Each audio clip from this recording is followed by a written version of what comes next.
यत्पदं वेदसंवेद्यं कटाक्षेणापि वीक्षितुं न क्षमन्ते विमतयस्तमुपासे श्रियःपदम्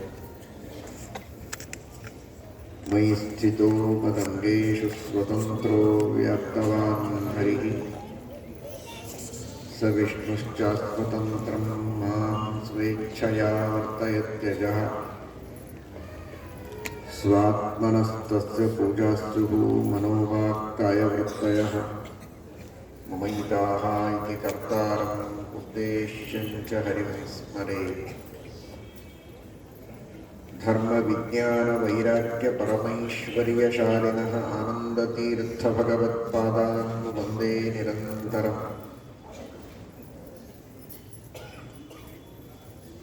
आनन्दतीर्थोपदिष्टो निधिर्नारायणः क्वयः प्रदर्शितो येन सम्यक् जयतीर्थं तमाश्रये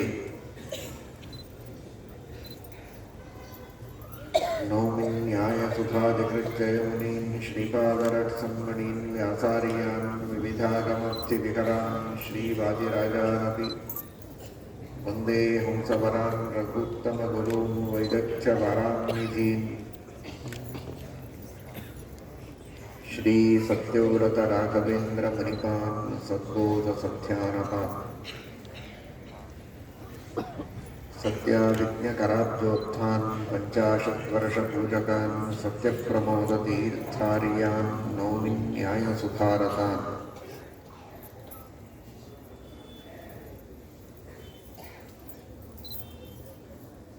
श्रीकृष्ण परमात्मा ಶ್ರೀಮದ್ಭಗವದ್ಗೀತೆಯ ಉಪದೇಶವನ್ನು ಮಾಡಿ ಸಕಲ ಸಜ್ಜನರಿಗೆ ಮೋಕ್ಷದ ಮಾರ್ಗವನ್ನು ತೋರಿಸಿದ್ದಾನೆ. ನಿಷ್ಕಾಮವಾದ ಕರ್ಮಗಳನ್ನು ಮಾಡುವಂತಹ ಪ್ರೇರಣೆಯನ್ನು ನೀಡಿದ್ದಾನೆ. ಭಗವಂತನ ಅನಿತರ ಸಾಧಾರಣವಾದ ಮಹಿಮೆಯನ್ನು ಚೆನ್ನಾಗಿ ತಿಳಿದು ದೇವರು ಮಾಡುವಂತಹ ಉಪಕಾರಗಳನ್ನು ಮನದಟ್ಟು ಮಾಡಿಕೊಂಡು ಆ ಭಗವಂತನಲ್ಲಿ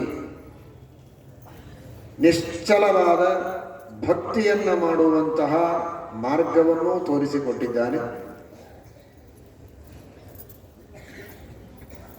ಪರಮಾತ್ಮನ ಜ್ಞಾನವನ್ನು ಪಡೆದು ಜ್ಞಾನದಿಂದ ಮೋಕ್ಷವನ್ನು ಪಡೆಯಬೇಕು ಅನ್ನುವುದಕ್ಕಾಗಿ ಜ್ಞಾನವನ್ನು ಪಡೆಯುವುದಕ್ಕೆ ಬೇಕಾದ ಮೆಟ್ಟಲುಗಳೇನು ಅನ್ನುವುದನ್ನು ಭಗವಂತ ತೋರಿಸಿಕೊಟ್ಟಿದ್ದಾನೆ.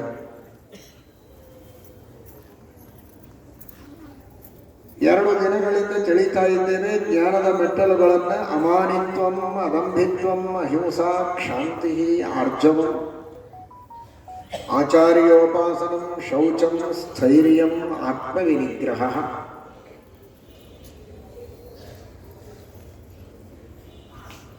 ಅತಿ ಪ್ರಧಾನವಾಗಿ ಶಾಸ್ತ್ರಗಳ ಅಧ್ಯಯನ, ಪಾಠ, ಪ್ರವಚನ ಇವುಗಳೆಲ್ಲ ಬಹಳ ಜ್ಞಾನಕ್ಕೆ ಮುಖ್ಯವಾದ ಸಾಧನವಾಗಿದ್ದರೂ ಕೂಡ ಶೌಚ, ಶುದ್ಧಿ ಇದಕ್ಕೂ ಮಹತ್ವ ಇದೆ ಅಂತ ಶ್ರೀಕೃಷ್ಣ ಪರಮಾತ್ಮ ಹೇಳ್ತಾನೆ. ಬಾಹ್ಯ ಶೌಚ, ಆಂತರ ಶೌಚ ಅಂತ.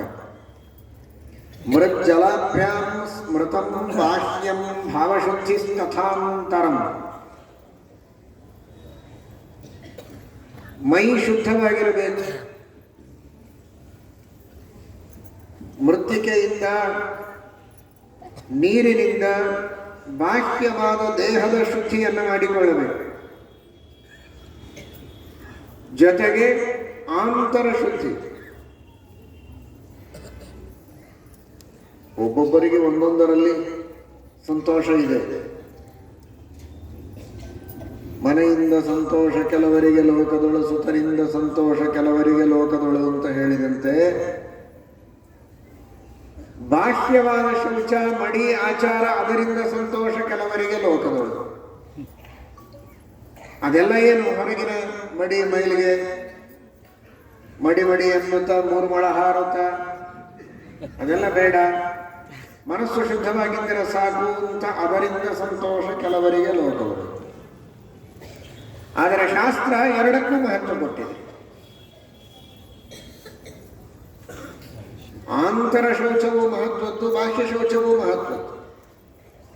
ಬಾಹ್ಯವಾದ ದೇಹದ ಶುದ್ಧಿ ಮನುಷ್ಯನ ಆರೋಗ್ಯವನ್ನು ನೀಡುತ್ತದೆ, ಜೊತೆಗೆ ಮನಸ್ಸಿನ ಪ್ರಸನ್ನತೆಗೂ ದೇಹದ ಶುದ್ಧಿ ಇದು ಕಾರಣವಾಗ್ತದೆ.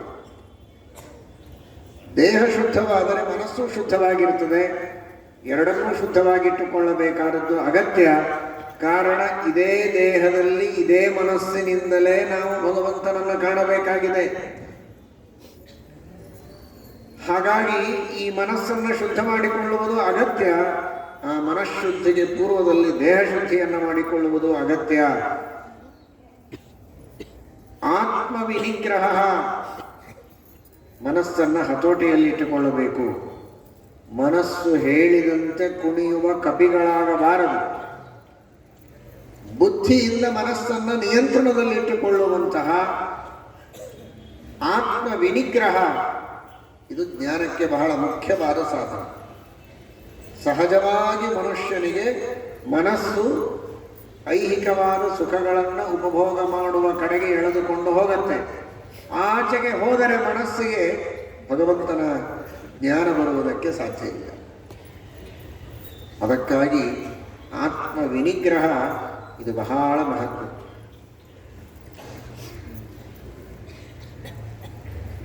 ಯತೋ ಯತೋ ನಿಶ್ಚಲತಿ ಮನಶ್ಚಂಚಲಮಸ್ಥಿರಂ ತತಸ್ತತೋ ನಿಯಮ್ಯೇತದ್ ಆತ್ಮನ್ನೇವ ವಶಂ ನಯೇತ್. ಇಂದ್ರಿಯಗಳು ಹಾಗೂ ಮನಸ್ಸು ವಿಷಯಗಳ ಕಡೆಗೆ ಹೋದಾಗ ಪುನಃ ಪುನಃ ಬುದ್ಧಿಯಿಂದ ಎಚ್ಚೆತ್ತು ನಾನು ತಪ್ಪು ದಾರಿಗೆ ಹೋಗ್ತಾ ಇದ್ದೇನೆ, ನನ್ನ ಗುರಿ ಇದಲ್ಲ, ಯಾವುದೋ ಆಲೋಚನೆ ಮಾಡುತ್ತಾ ದಾರಿ ತಪ್ಪಿ ಹೋದರೆ ಆಯಿತು ಬಂದಿದ್ದೇವಲ್ಲ ಹೋಗ್ಬಿಡೋಣ ಅಂತ ಹೋಗೋದಿಲ್ಲ ವಿವೇಕಿಯಾದ ಮನುಷ್ಯ. ನನ್ನ ಗುರಿಯೇ ಅಲ್ಲ ಇದು, ನಾನು ದಾರಿ ತಪ್ಪಿದ್ದೇನೆ ಅಂತ ಮತ್ತೆ ತಿರುಗಿ ಸರಿಯಾದ ದಾರಿಯನ್ನು ಕೇಳಿ ನೋಡಿ ಹುಡುಕಿಕೊಂಡು ಹೋಗುವವನು ಬುದ್ಧಿವಂತ. ಅದೇ ಪ್ರತ್ಯಾಹಾರ. ನನ್ನ ಗುರಿ ಭಗವಂತನ ಜ್ಞಾನ, ಆ ಭಗವಂತನ ಸಾಕ್ಷಾತ್ಕಾರದತ್ತ ಹೋಗುವ ನಾನು ಬೇರೆಯಲ್ಲಿಯೋ ಹೋಗ್ತಾ ಇದ್ದೇನೆ ಅಂತ ಎಚ್ಚರ ಬಂದಾಗೆಲ್ಲ ಸೆಳೆದುಕೊಂಡು ಮತ್ತೆ ಸರಿಯಾದ ದಾರಿಯಲ್ಲಿ ನಡೆದರೆ ಗುರಿಯನ್ನು ತಲುಪುವುದಕ್ಕೆ ಸಾಧ್ಯ ಇದೆ. ಈ ದೃಷ್ಟಿಯಲ್ಲಿ ಆತ್ಮವಿನಿಗ್ರಹ ಇಂದ್ರಿಯಾರ್ಥೇಷು ವೈರಾಗ್ಯಂ. ಇಂದ್ರಿಯಗಳ ವಿಷಯದಲ್ಲಿ ಶಬ್ದ ಸ್ಪರ್ಶ ರೂಪರಸ ಗಂಧಗಳು ಮನುಷ್ಯನನ್ನ ಸೆಳೆಯುತ್ತವೆ. ಅವನನ್ನು ನಿಸ್ಸತ್ವನನ್ನಾಗಿ, ನಿರ್ವೀರ್ಯನನ್ನಾಗಿ, ಅವಿವೇಕಿಯನ್ನಾಗಿ ಮಾಡುತ್ತದೆ.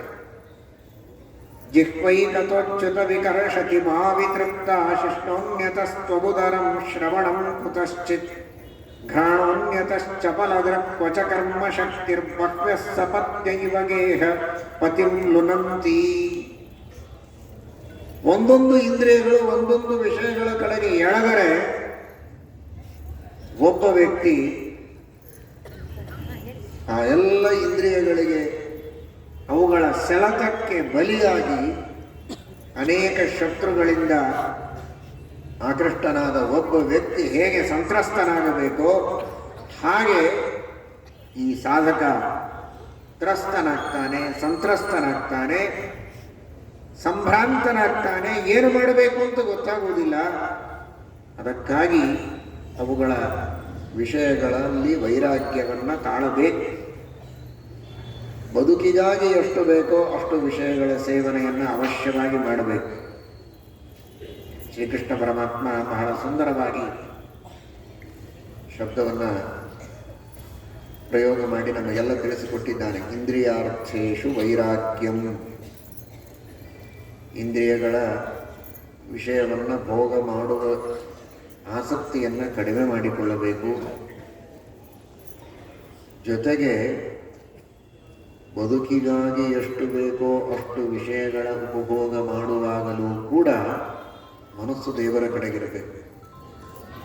ದೇವರ ಮಹಿಮೆ, ದೇವರ ಸೃಷ್ಟಿ, ಇದೆಲ್ಲ ದೇವರ ಲೀಲೆ ಅನ್ನುವ ಚಿಂತನೆ ಬರಬೇಕು. ಇಂದ್ರಿಯಾರ್ಥೇಷು ವೈರಾಗ್ಯಂ. ವೈರಾಗ್ಯ ಶಬ್ದಕ್ಕೆ ಎರಡು ಅರ್ಥ ಇದೆ. ಒಂದು ಆಸಕ್ತಿ ಇಲ್ಲದೆ ಇರುವುದು ಅಂತ, ಇನ್ನೊಂದು ವಿಶೇಷವಾದಂತಹ ರಾಗ ಅಂದರೆ ಪ್ರೀತಿ. ವಿರಾಗ ಅನ್ನುವುದಕ್ಕೆ ವಿಗತ ರಾಗ, ರಾಗ ಆಸಕ್ತಿಯನ್ನು ಕಳೆದುಕೊಳ್ಳುವುದು ಅಂತ. ಇನ್ನೊಂದು ವಿಶೇಷವಾದ ರಾಗ ಅಂತ. ರಾಗ ಅಂದರೆ ಅನುರಾಗ, ಪ್ರೀತಿ. ಯಾರಲ್ಲಿ? ಪರಮಾತ್ಮನ. ಸುಂದರವಾದ ಒಂದು ಶಬ್ದವನ್ನು ಕೇಳ್ತೇವೆ, ಹಾಡು ಕೇಳ್ತೇವೆ, ಆನಂದ ಆಗ್ತದೆ.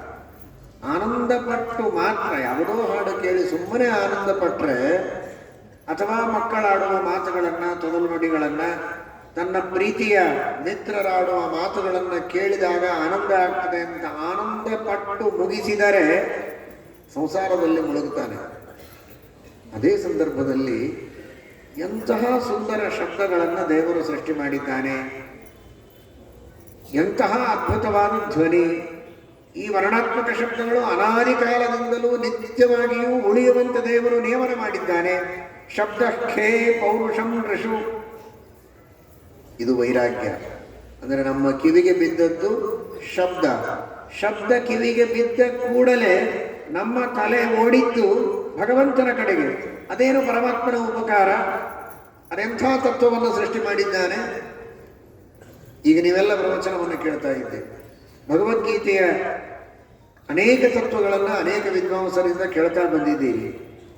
ಭಾಗವತಾದಿಗಳನ್ನು ಕೇಳ್ತೀರಿ, ಆನಂದ ಪಡ್ತೀರಿ, ಭಕ್ತಿಯನ್ನ ಪರಮಾತ್ಮನಲ್ಲಿ ವಿಶೇಷವಾಗಿ ಮಾಡ್ತೀರಾ. ಆ ಸಂದರ್ಭದಲ್ಲಿ ಭಕ್ತಿ ಬೆಳೆಯುವುದಕ್ಕೆ, ಜೀವನದಲ್ಲಿ ಒಂದು ದೊಡ್ಡ ಮಾರ್ಗದರ್ಶನ ನಮಗೆ ಸಿಗೋದಕ್ಕೆ, ತತ್ವಜ್ಞಾನವನ್ನು ಪಡೆದುಕೊಳ್ಳುವುದಕ್ಕೆ ಇದೊಂದು ಶಬ್ದವನ್ನು ಮಾಧ್ಯಮವಾಗಿ ದೇವರು ಕಲ್ಪಿಸಿಕೊಟ್ಟನಲ್ಲ.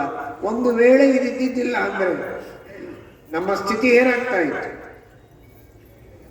ಜ್ಞಾನಿಗಳು ಜ್ಞಾನಿಗಳಾಗಿರ್ತಿದ್ರು, ಅಜ್ಞಾನಿಗಳು ಅಜ್ಞಾನಿಗಳಾಗೇ ಇರ್ತಿದ್ರು.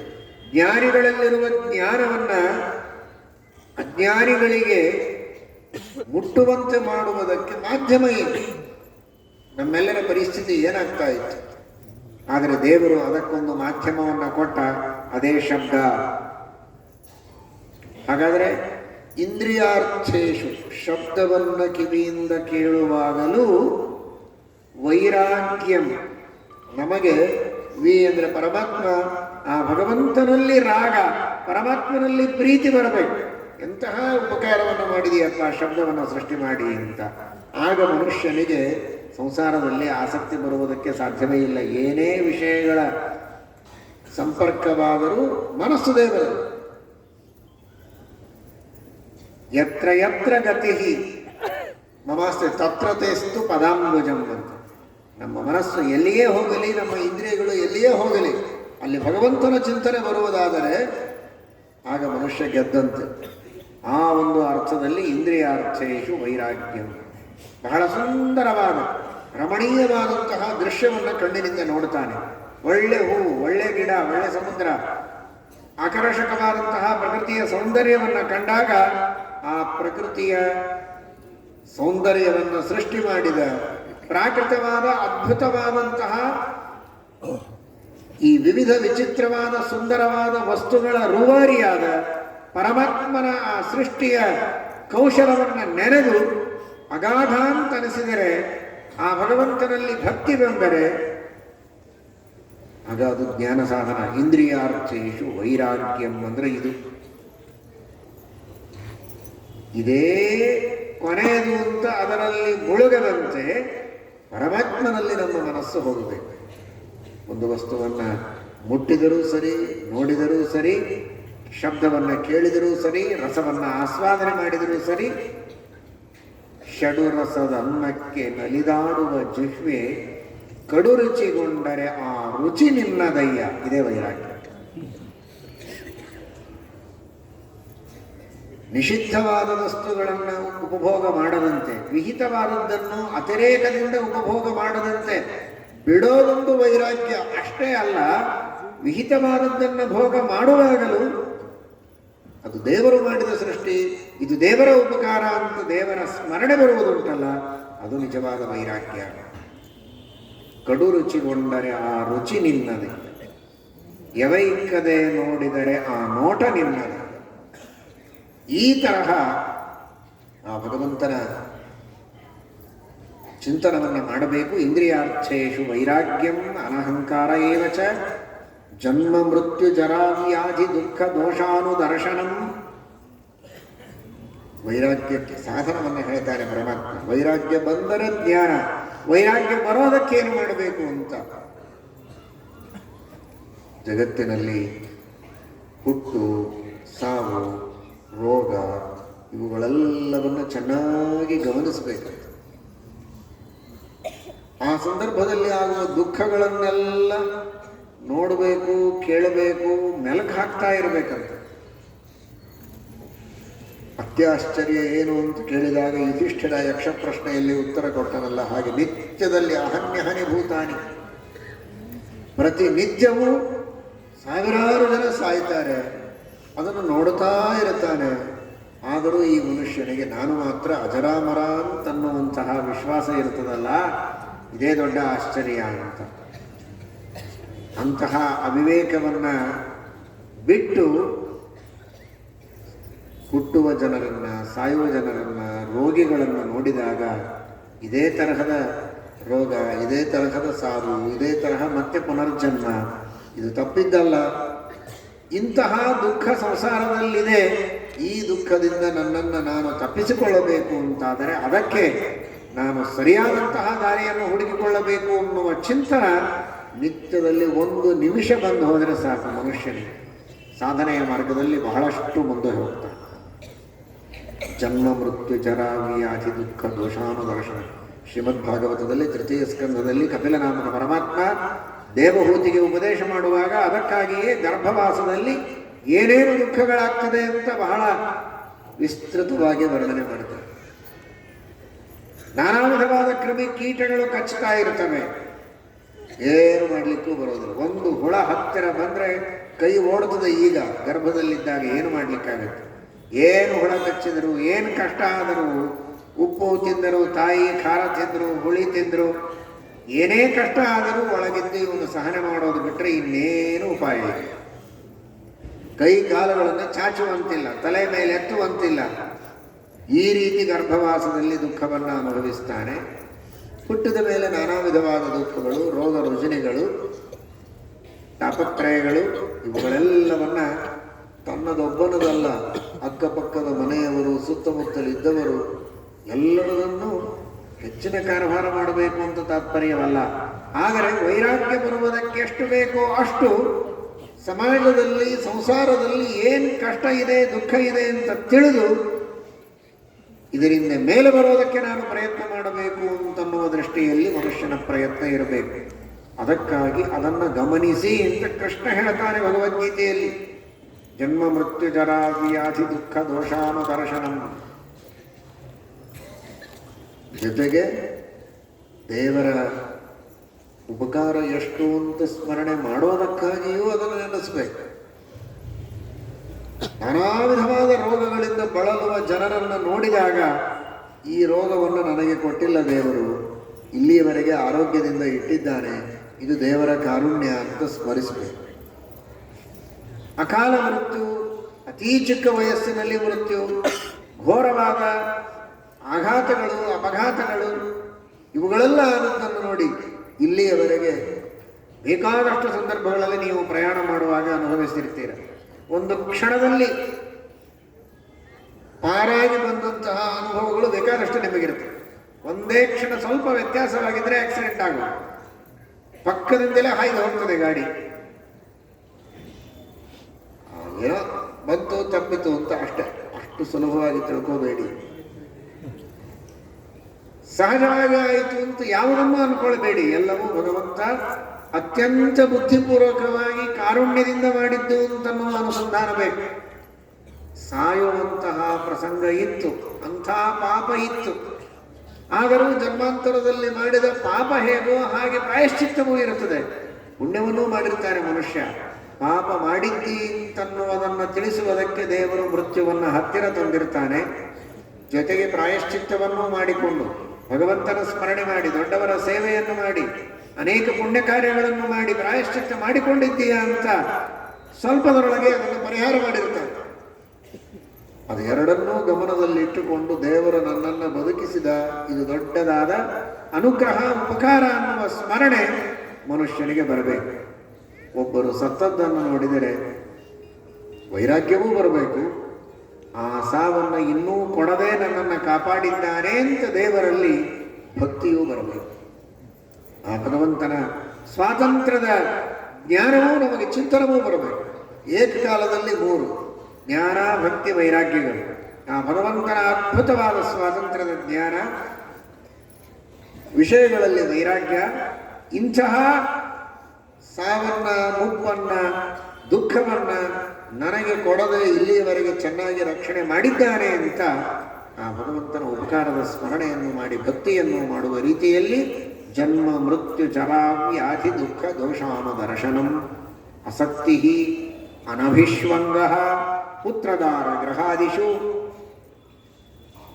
ಸ್ನೇಹವನ್ನು ಮಾಡಬೇಡಿ, ಅಸಕ್ತಿ. ಕೂಡಲೇ ಹೇಳ್ತಾನೆ ಪರಮಾತ್ಮ, ಸರ್ವಥಾ ಸ್ನೇಹವನ್ನು ಮಾಡದೇ ಇರಲಿಕ್ಕೆ ಆಗೋದಿಲ್ಲ ಅಂದರೆ ತಕ್ಕ ಮಟ್ಟಿಗೆ ಮಾಡಿ. ಅನಭಿಷ್ವಂಗ, ಅತಿಯಾದ ಸ್ನೇಹವನ್ನಾದರೂ ಮಾಡಬೇಡ. ಸ್ನೇಹವನ್ನೇ ಮಾಡದೇ ಇರುವಂತಹ ಯೋಗ್ಯತೆ ಬಹಳ ದೊಡ್ಡದು.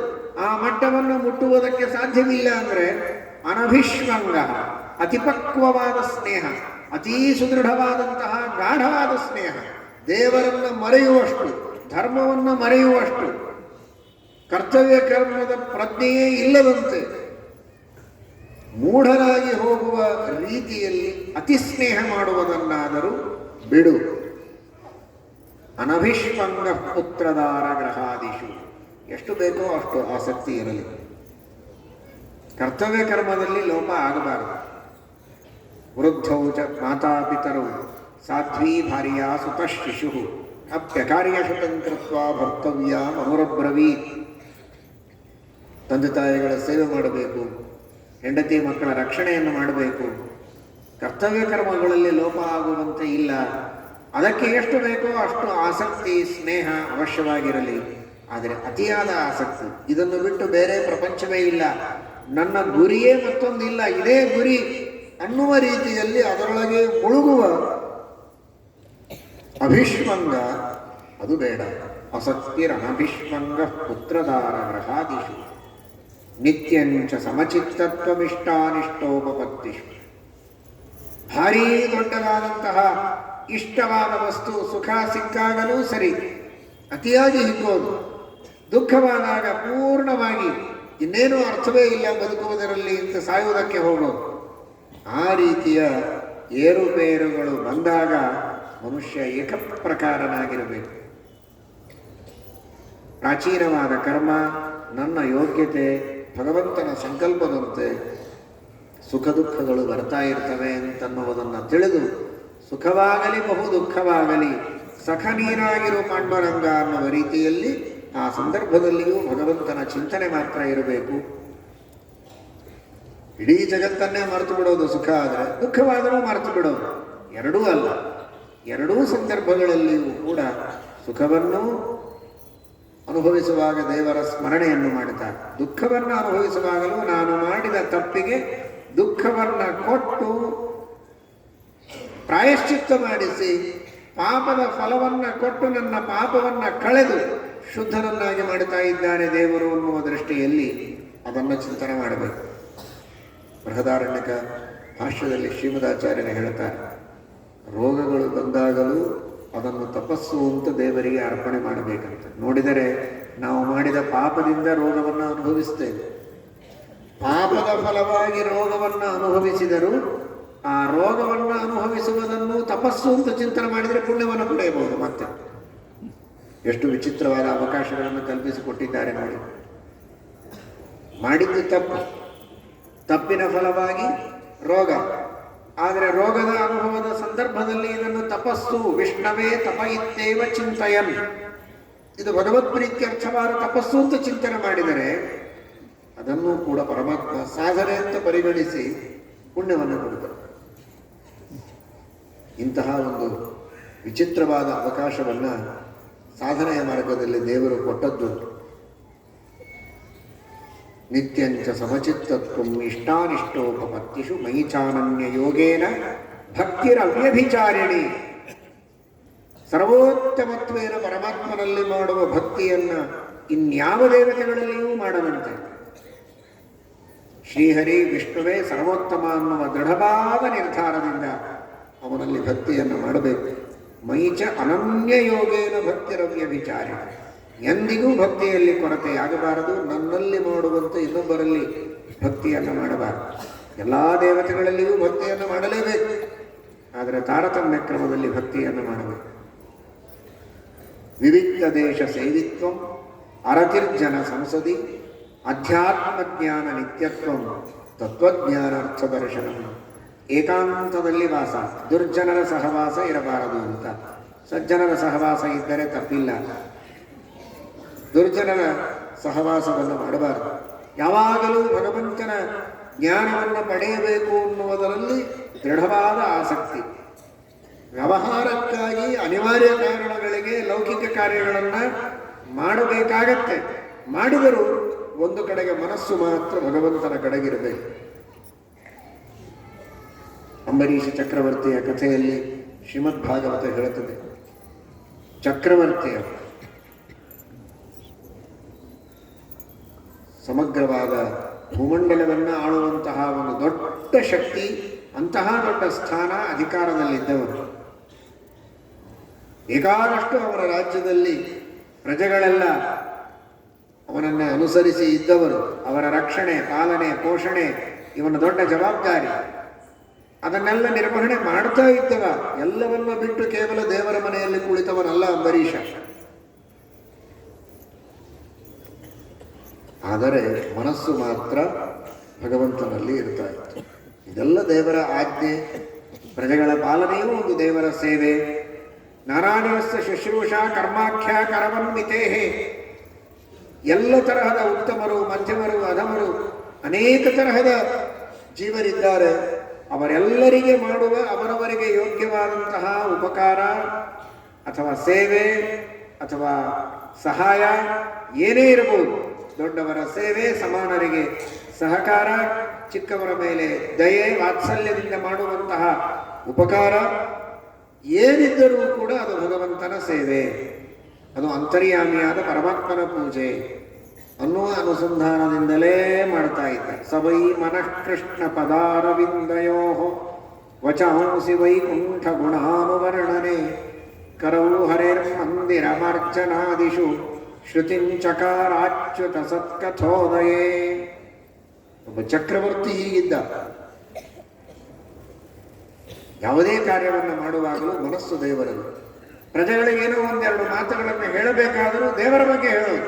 ದೇವರ ಸ್ಮರಣೆ ಮಾಡು, ನಿನಗೆಲ್ಲ ಒಳ್ಳೆಯದಾಗ್ತದೆ, ನಾವು ಮಾಡೋ ಪ್ರಯತ್ನವನ್ನು ಮಾಡೋಣ, ಆದರೆ ದೇವರ ಸ್ಮರಣೆಯನ್ನು ಬಿಡಬೇಡ ಅಂತ ಪ್ರಯತ್ನವನ್ನೂ ಮಾಡುತ್ತಾ ದೇವರ ಬಗ್ಗೆ ಉಪದೇಶವನ್ನೂ ಮಾಡುತ್ತಾ ಪ್ರಜೆಗಳನ್ನು ಪಾಲನೆ ಮಾಡಿದಂತಹ ವ್ಯಕ್ತಿ. ಇದು ಅಧ್ಯಾತ್ಮ ಜ್ಞಾನ ನಿತ್ಯತ್ವಂ. ಅಧಿಕಾತ್ಮನಾದ ಸರ್ವೋತ್ತಮನಾದ ಆ ಭಗವಂತನ ಜ್ಞಾನದಲ್ಲಿ ನಿಯತನಾಗಿ ಇರಬೇಕು. ಅಂದರೆ ಜ್ಞಾನ ಬರುತ್ತೆ. ಹೊರತು ಯಾವಾಗೋ ಒಂದು ಸಲ ದಿನಕ್ಕೊಮ್ಮೆ ನಾವು ದೇವರ ಸ್ಮರಣೆ ಮಾಡುತ್ತೇವೆ ಅಂದರೆ ಇನ್ನೂ ಜ್ಞಾನ ಬಹಳ ದೂರ ಇದೆ ಅಂತ ಅರ್ಥ. ಸಿಗತ್ತೆ ಜ್ಞಾನ, ಆದರೆ ಇನ್ನೂ ಬಹಳ ದೂರ ಇದೆ, ಹತ್ತಿರ ಬಂದಿಲ್ಲ ನಾವು ಅಂತ ಅರ್ಥ. ತತ್ವಜ್ಞಾನಾರ್ಥ ದರ್ಶನ. ಆ ಭಗವಂತನ ತತ್ವಜ್ಞಾನವನ್ನು ಪಡೆಯುವುದಕ್ಕೆ ನಿರಂತರ ಶಾಸ್ತ್ರಾವಲೋಕನ, ಶಾಸ್ತ್ರ ಅವಮರ್ಶನವನ್ನು ಮಾಡಬೇಕು, ಚಿಂತನವನ್ನು ಮಾಡಬೇಕು. ವೇದಗಳ, ಇತಿಹಾಸಗಳ, ಪುರಾಣಗಳ ಶ್ರವಣವನ್ನು ಮಾಡಿ ಮುಗಿಸಿದ್ದೇವೆ ಅಂತ ಕೃತಕೃತ್ಯರಾಗಬಾರದು. ಬೇಕಾದಷ್ಟು ಸಲ ಭಾಗವತ ಸಪ್ತಾಹ ಕೇಳಿದ್ದೇವೆ ಸಾಕೆನ್ನು ಅಂತ. ನಿರಂತರವಾಗಿ ಶಾಸ್ತ್ರಗಳ ಚಿಂತನವನ್ನು ಮಾಡುತ್ತಾ ಇದ್ದರೆ ಏತದ್ ಜ್ಞಾನಮಿತಿ ಪ್ರೋಕ್ತಂ. ಇದು ಜ್ಞಾನ ಸಾಧನ. 20 ಜ್ಞಾನ ಸಾಧನಗಳನ್ನು ಪರಮಾತ್ಮ ಹೇಳ್ತಾನೆ. ಇಷ್ಟನ್ನ ಮಾಡಿದರೆ ಅಪರೋಕ್ಷ ಜ್ಞಾನವನ್ನು ಪಡೆಯಬಹುದು, ಇಲ್ಲದಿದ್ದರೆ ಇಲ್ಲ.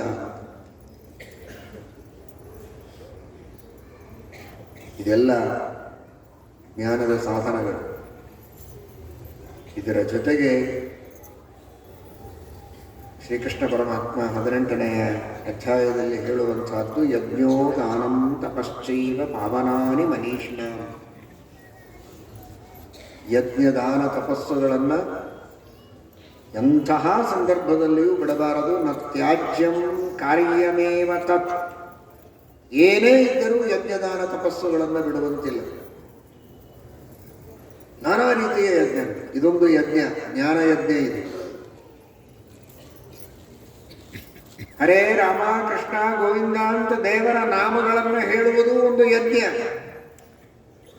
ವೇದಗಳ ಪಾರಾಯಣ ಮಾಡಿದರೆ ಒಂದು ಯಜ್ಞ, ವಿಷ್ಣು ಸಹಸ್ರನಾಮದ ಪಠನ ಮಾಡಿದರೆ ಅದು ಒಂದು ಯಜ್ಞ. ಸ್ವಾಧ್ಯಾಯ ಯಜ್ಞದೊಳಗೆ ಬರುತ್ತೆ ಇದೆಲ್ಲ. ಜ್ಞಾನವನ್ನು ಪಡೆದುಕೊಂಡ್ರೆ ಅದು ಜ್ಞಾನಯಜ್ಞ. ವೈರಾಗ್ಯವನ್ನು ಚೆನ್ನಾಗಿ ಇಟ್ಟುಕೊಂಡು ಇಂದ್ರಿಯಗಳ ನಿಗ್ರಹವನ್ನು ಮಾಡಿ ವಿಷಯಗಳ ಉಪಭೋಗವನ್ನು ಮಾಡುವ ಆಶೆ ಆಕಾಂಕ್ಷೆಗಳು ಬೇಕಾದಷ್ಟಿದ್ದರೂ ಸೆಳೆತಕ್ಕೆ ಬಲಿಯಾಗದಂತೆ ಇಂದ್ರಿಯಗಳನ್ನು ನಿಗ್ರಹ ಮಾಡಿದರೆ ಅದೊಂದು ಸಂಯಮ ಯಜ್ಞ. ಹೀಗೆ ನಾನಾ ತರಹದ ಯಜ್ಞಗಳಿವೆ. ಅಂತೂ ಯಜ್ಞವನ್ನು ಮಾಡಬೇಕು, ದಾನವನ್ನು ಮಾಡಬೇಕು. ಮೊನ್ನೆ ಕೇಳಿದ್ದೀರಿ, ದ್ರವ್ಯದಾನ, ಜ್ಞಾನದಾನ, ಅಭಯದಾನ, ನಾನಾ ವಿಧವಾದ ದಾನಗಳಿವೆ. ಭಕ್ತಿದಾನ, ನಮಗೇನು ಅಲ್ಪ ಸ್ವಲ್ಪ ಭಕ್ತಿ ಇರ್ತದೆ, ನಮ್ಮ ಗೆಳೆಯರಿಗೆ ಇಷ್ಟ ಮಿತ್ರರಿಗೆ ಹೇಳಿ ಅವರಲ್ಲಿಯೂ ಭಕ್ತಿ ಹುಟ್ಟುವಂತೆ ಮಾಡಿದರೆ ಅದಕ್ಕಿಂತ ದೊಡ್ಡ ದಾನ ಇನ್ನೇನು. ಎಲ್ಲವನ್ನೂ ಕೊಡುತ್ತದೆ. ಪರಮಾತ್ಮನಲ್ಲಿ ಭಕ್ತಿಯನ್ನು ಮಾಡಿ ದೇವರನ್ನ ಒಲಿಸಿಕೊಂಡರೆ ಮೋಕ್ಷವನ್ನೇ ಕೊಡುವಂತಹ ಶ್ರೇಷ್ಠವಾದ ರತ್ನ ಅದು. ಅಂತಹ ಭಕ್ತಿಯನ್ನು ಪ್ರಸಾರ ಮಾಡುವುದು ಇದೆಲ್ಲವೂ ದಾನದಲ್ಲಿ ಬರುತ್ತದೆ. ತಪಸ್ಸು, ವಾಂಗ್ಮಯವಾದ, ಮಾನಸಿಕವಾದ, ಕಾಯಿಕವಾದ ನಾನಾ ವಿಧವಾದ ತಪಸ್ಸುಗಳಿವೆ. ದೇವದ್ವಿಜ ಗುರು ಪ್ರಾಜ್ಞ ಪೂಜನಂ ಶೌಚಮಾರ್ಜವಂ ಬ್ರಹ್ಮಚರ್ಯ ಮಹಿಂಸಾಚ ಶಾರೀರಂ ತಪ ಉಚ್ಯತೆ. ದೇವರ ಪೂಜೆಯನ್ನು ಮಾಡುವುದೊಂದು ತಪಸ್ಸು, ಅತಿಥಿ ಅಭ್ಯಾಗತರ ಸತ್ಕಾರ ಮಾಡುವುದೊಂದು ತಪಸ್ಸು, ಜ್ಞಾನಿಗಳ ಸೇವೆ ಮಾಡುವುದೊಂದು ಶಾರೀರಿಕವಾದ ತಪಸ್ಸು. ಈ ಅನುಸಂಧಾನ ಬೇಕು. ಶ್ರೀಕೃಷ್ಣ ಹೇಳಿದ್ದಾನೆ, ಇದು ಶಾರೀರಿಕವಾದ ತಪಸ್ಸು. ಎಷ್ಟೇ ಕಷ್ಟ ಆದರೂ ಇದನ್ನು ಕೃಷ್ಣನ ಪ್ರೀತಿಗಾಗಿ ನಾವು ಮಾಡಬೇಕು ಅಂತ. ಅತಿಥಿ ಅಭ್ಯಾಗತರ ಸತ್ಕಾರ, ಏನೋ ಬಂದಿದ್ದಾರೆ, ಮಾಡದೇ ಇದ್ದರೆ ಏನೋ ಅಂದ್ಕೊಳ್ತಾರೆ, ವ್ಯವಹಾರ ಸರಿ ಕಾಣೋದಿಲ್ಲ, ಅವ್ರ ಮನೆಗೆ ಹೋದಾಗ ಮಾಡಿರ್ತಾರೆ, ನಮ್ಮ ಮನೆಗೆ ಬಂದಾಗ ಮಾಡದೇ ಇದ್ದರೆ ಹೇಗೆ, ಈ ತರಹದ ಸಂಕೋಚಗಳಿಗೆ ಬಲಿಯಾಗಿ ಮಾಡಿದರೆ ಇವನಿಗೆ ಶ್ರಮ ಏನು ಕಡಿಮೆ ಆಗಿಲ್ಲ, ದುಡ್ಡು ಖರ್ಚಾಯಿತು, ಸಮಯವೂ ಹೋಯಿತು. ಸಮಯ ಹೋಯಿತು, ದೇಹಕ್ಕೆ ಶ್ರಮ ಆಯಿತು, ದುಡ್ಡು ಖರ್ಚಾಯಿತು, ಮನಸ್ಸಿಗೆ ಕಿರಿಕಿರಿ ಆಯಿತು, ಆದರೆ ಲಾಭ ಏನು ಬರಲಿಲ್ಲ. ಆದರೆ ಇದೊಂದು ತಪಸ್ಸು. ಇದರಿಂದ ಪರಮಾತ್ಮನಿಗೆ ಪ್ರೀತಿ ಆಗ್ತದೆ. ದೇವರೇ ಎಲ್ಲ ಚೇತನರಲ್ಲಿ ಅಂತರ್ಯಾಮಿಯಾಗಿ ಬಂದು ನನ್ನಲ್ಲಿದ್ದು ಈ ಕಾರ್ಯವನ್ನು ಸೇವೆಯನ್ನು ಮಾಡಿಸ್ತಾನೆ, ಅವನಲ್ಲಿದ್ದು ತೆಗೆದುಕೊಳ್ತಾನೆ. ಇದೆಲ್ಲವೂ ಭಗವಂತನ ಪ್ರೀತಿಗಾಗಿ ಮಾಡುವಂತಹ ಒಂದು ಸೇವೆ, ತಪಸ್ಸು ಅಂತ ಮಾಡಿದರೆ ಅಷ್ಟು ಶ್ರಮ ಪಟ್ಟದ್ದಕ್ಕೆ, ಅಷ್ಟು ಖರ್ಚು ಮಾಡಿದ್ದಕ್ಕೆ ಎಷ್ಟು ಪುಣ್ಯವನ್ನು ಪಡೆಯುವುದಕ್ಕೆ ಸಾಧ್ಯ ಇದೆ.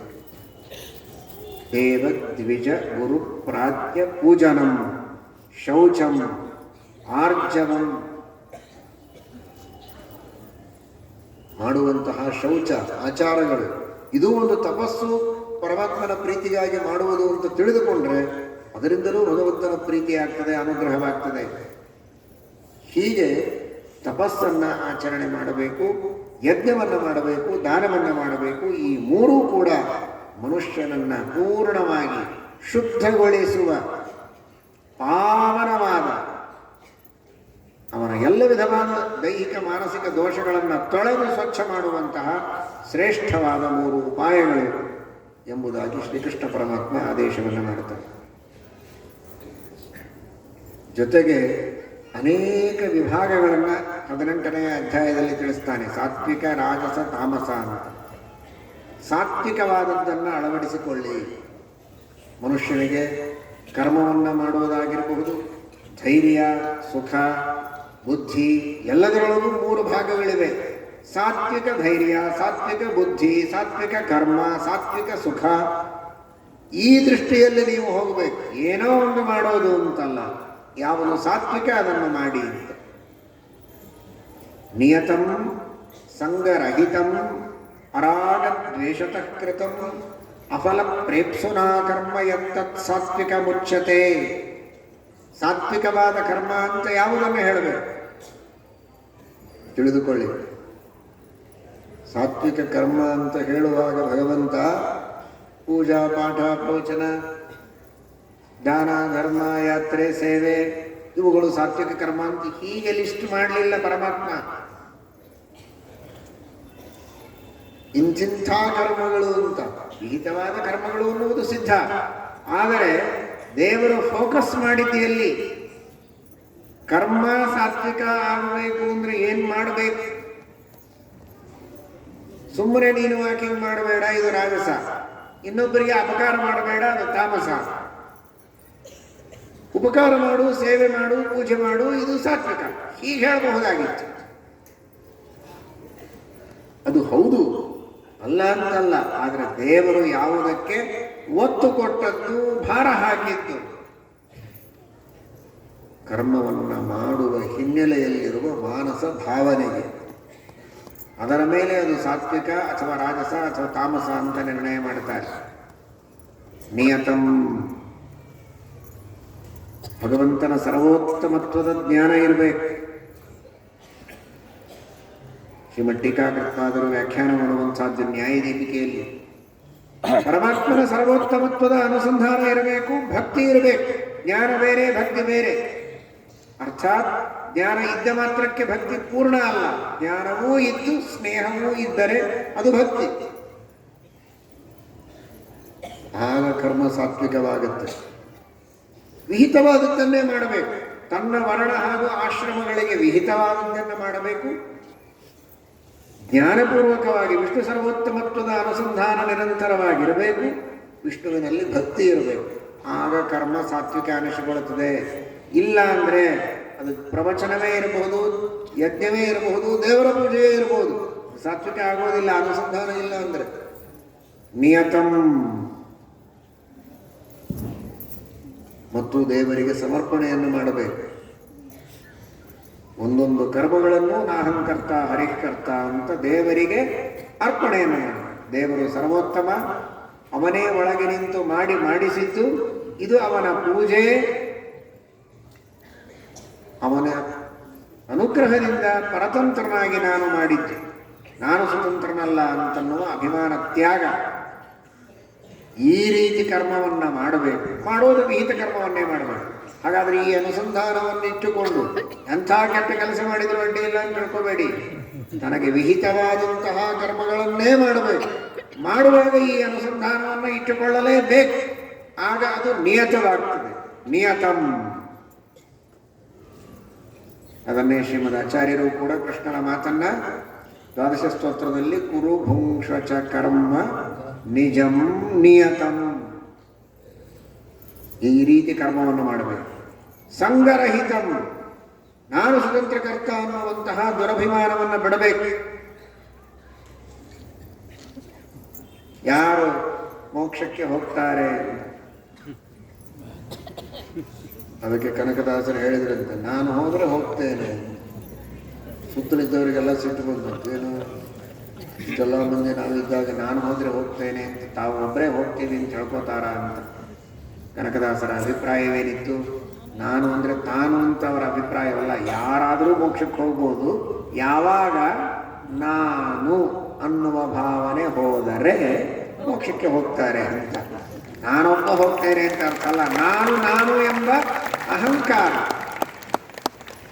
ನನ್ನದು ಅನ್ನುವ ಮಮಕಾರ, ನಾನು ಸ್ವತಂತ್ರ, ನಾನೇ ಎಲ್ಲವನ್ನ ಮಾಡೋದು, ಇದೆಲ್ಲ ನನ್ನದೇ ವಸ್ತುಗಳು ಅನ್ನುವ ದುರಭಿಮಾನ ಹೋದರೆ ಮೋಕ್ಷಕ್ಕೆ ಹೋಗಬಹುದು ಅಂತ.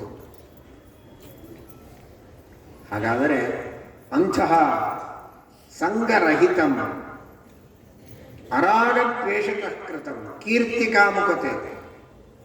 ಎಲ್ಲ ಕಡೆಗೆ ನನ್ನ ಹೆಸರು ಬರಬೇಕು, ನಾನೆಲ್ಲಿಯೋ ಮೂಲೆಯಲ್ಲಿ ಉಳಿಯಬಾರದು. ಅಕೀರ್ತಿಯ ದ್ವೇಷ, ಕೀರ್ತಿಯ ರಾಗ. ನನ್ನ ಹೆಸರು ಪ್ರತಿಷ್ಠೆ ಬರಬೇಕು ಅನ್ನುವಂತಹ ಕೀರ್ತಿಯ ರಾಗ, ಅಕೀರ್ತಿಯ ದ್ವೇಷ. ಇನ್ನನೇಕ ತರಹದ ರಾಗದ್ವೇಷಗಳಿಂದ ಒಬ್ಬರ ಮೇಲಿನ ಅಭಿಮಾನ, ಮತ್ತೊಬ್ಬರ ಮೇಲಿನ ದ್ವೇಷ, ಇವುಗಳಿಂದಲ್ಲ ಕರ್ಮಗಳನ್ನು ಮಾಡೋದು. ವಿಷ್ಣು ಪ್ರೇರಣೆಯ ವಿಷ್ಣು ಪ್ರೀತ್ಯರ್ಥ.